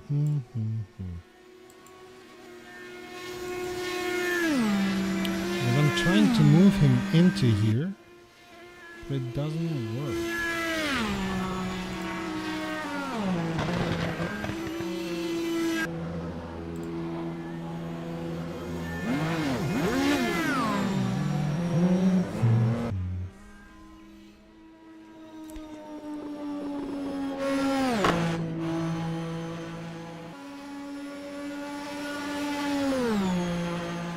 SMBRM, his Discord name, he says, he messaged me and said, so I joined, but nobody is there. So he's also trying to speak to us. Okay, where? In the channel that you had created, post-race interviews.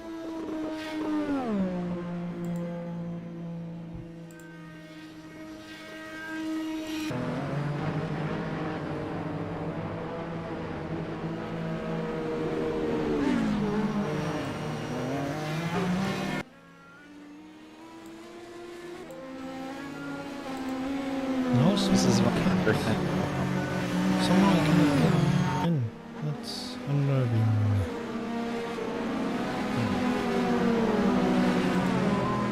have to learn a little bit more of Discord. We're getting a message that says game audio is way too high. Can't hear the interview, so we may want to turn the mix I on. changed that already, but thank you. Okay, thank you. Thank you for pointing that out. Okay. As it seems that I have to learn a little bit of Discord to be able to move people, it was easier. I would say let's close the stream here. And thank you very much to everyone who's been watching. There was a lot of people on Twitch and on YouTube. And have a wonderful day. Have an excellent week. Thank you very much for watching. This has been Serta and Cody. Absolutely. Bye. And next week, Saturday, we are possibly at Manicure, but there's still a discussion. But absolutely showing you Open Wheel Racing Championship. Have a wonderful week. Bye.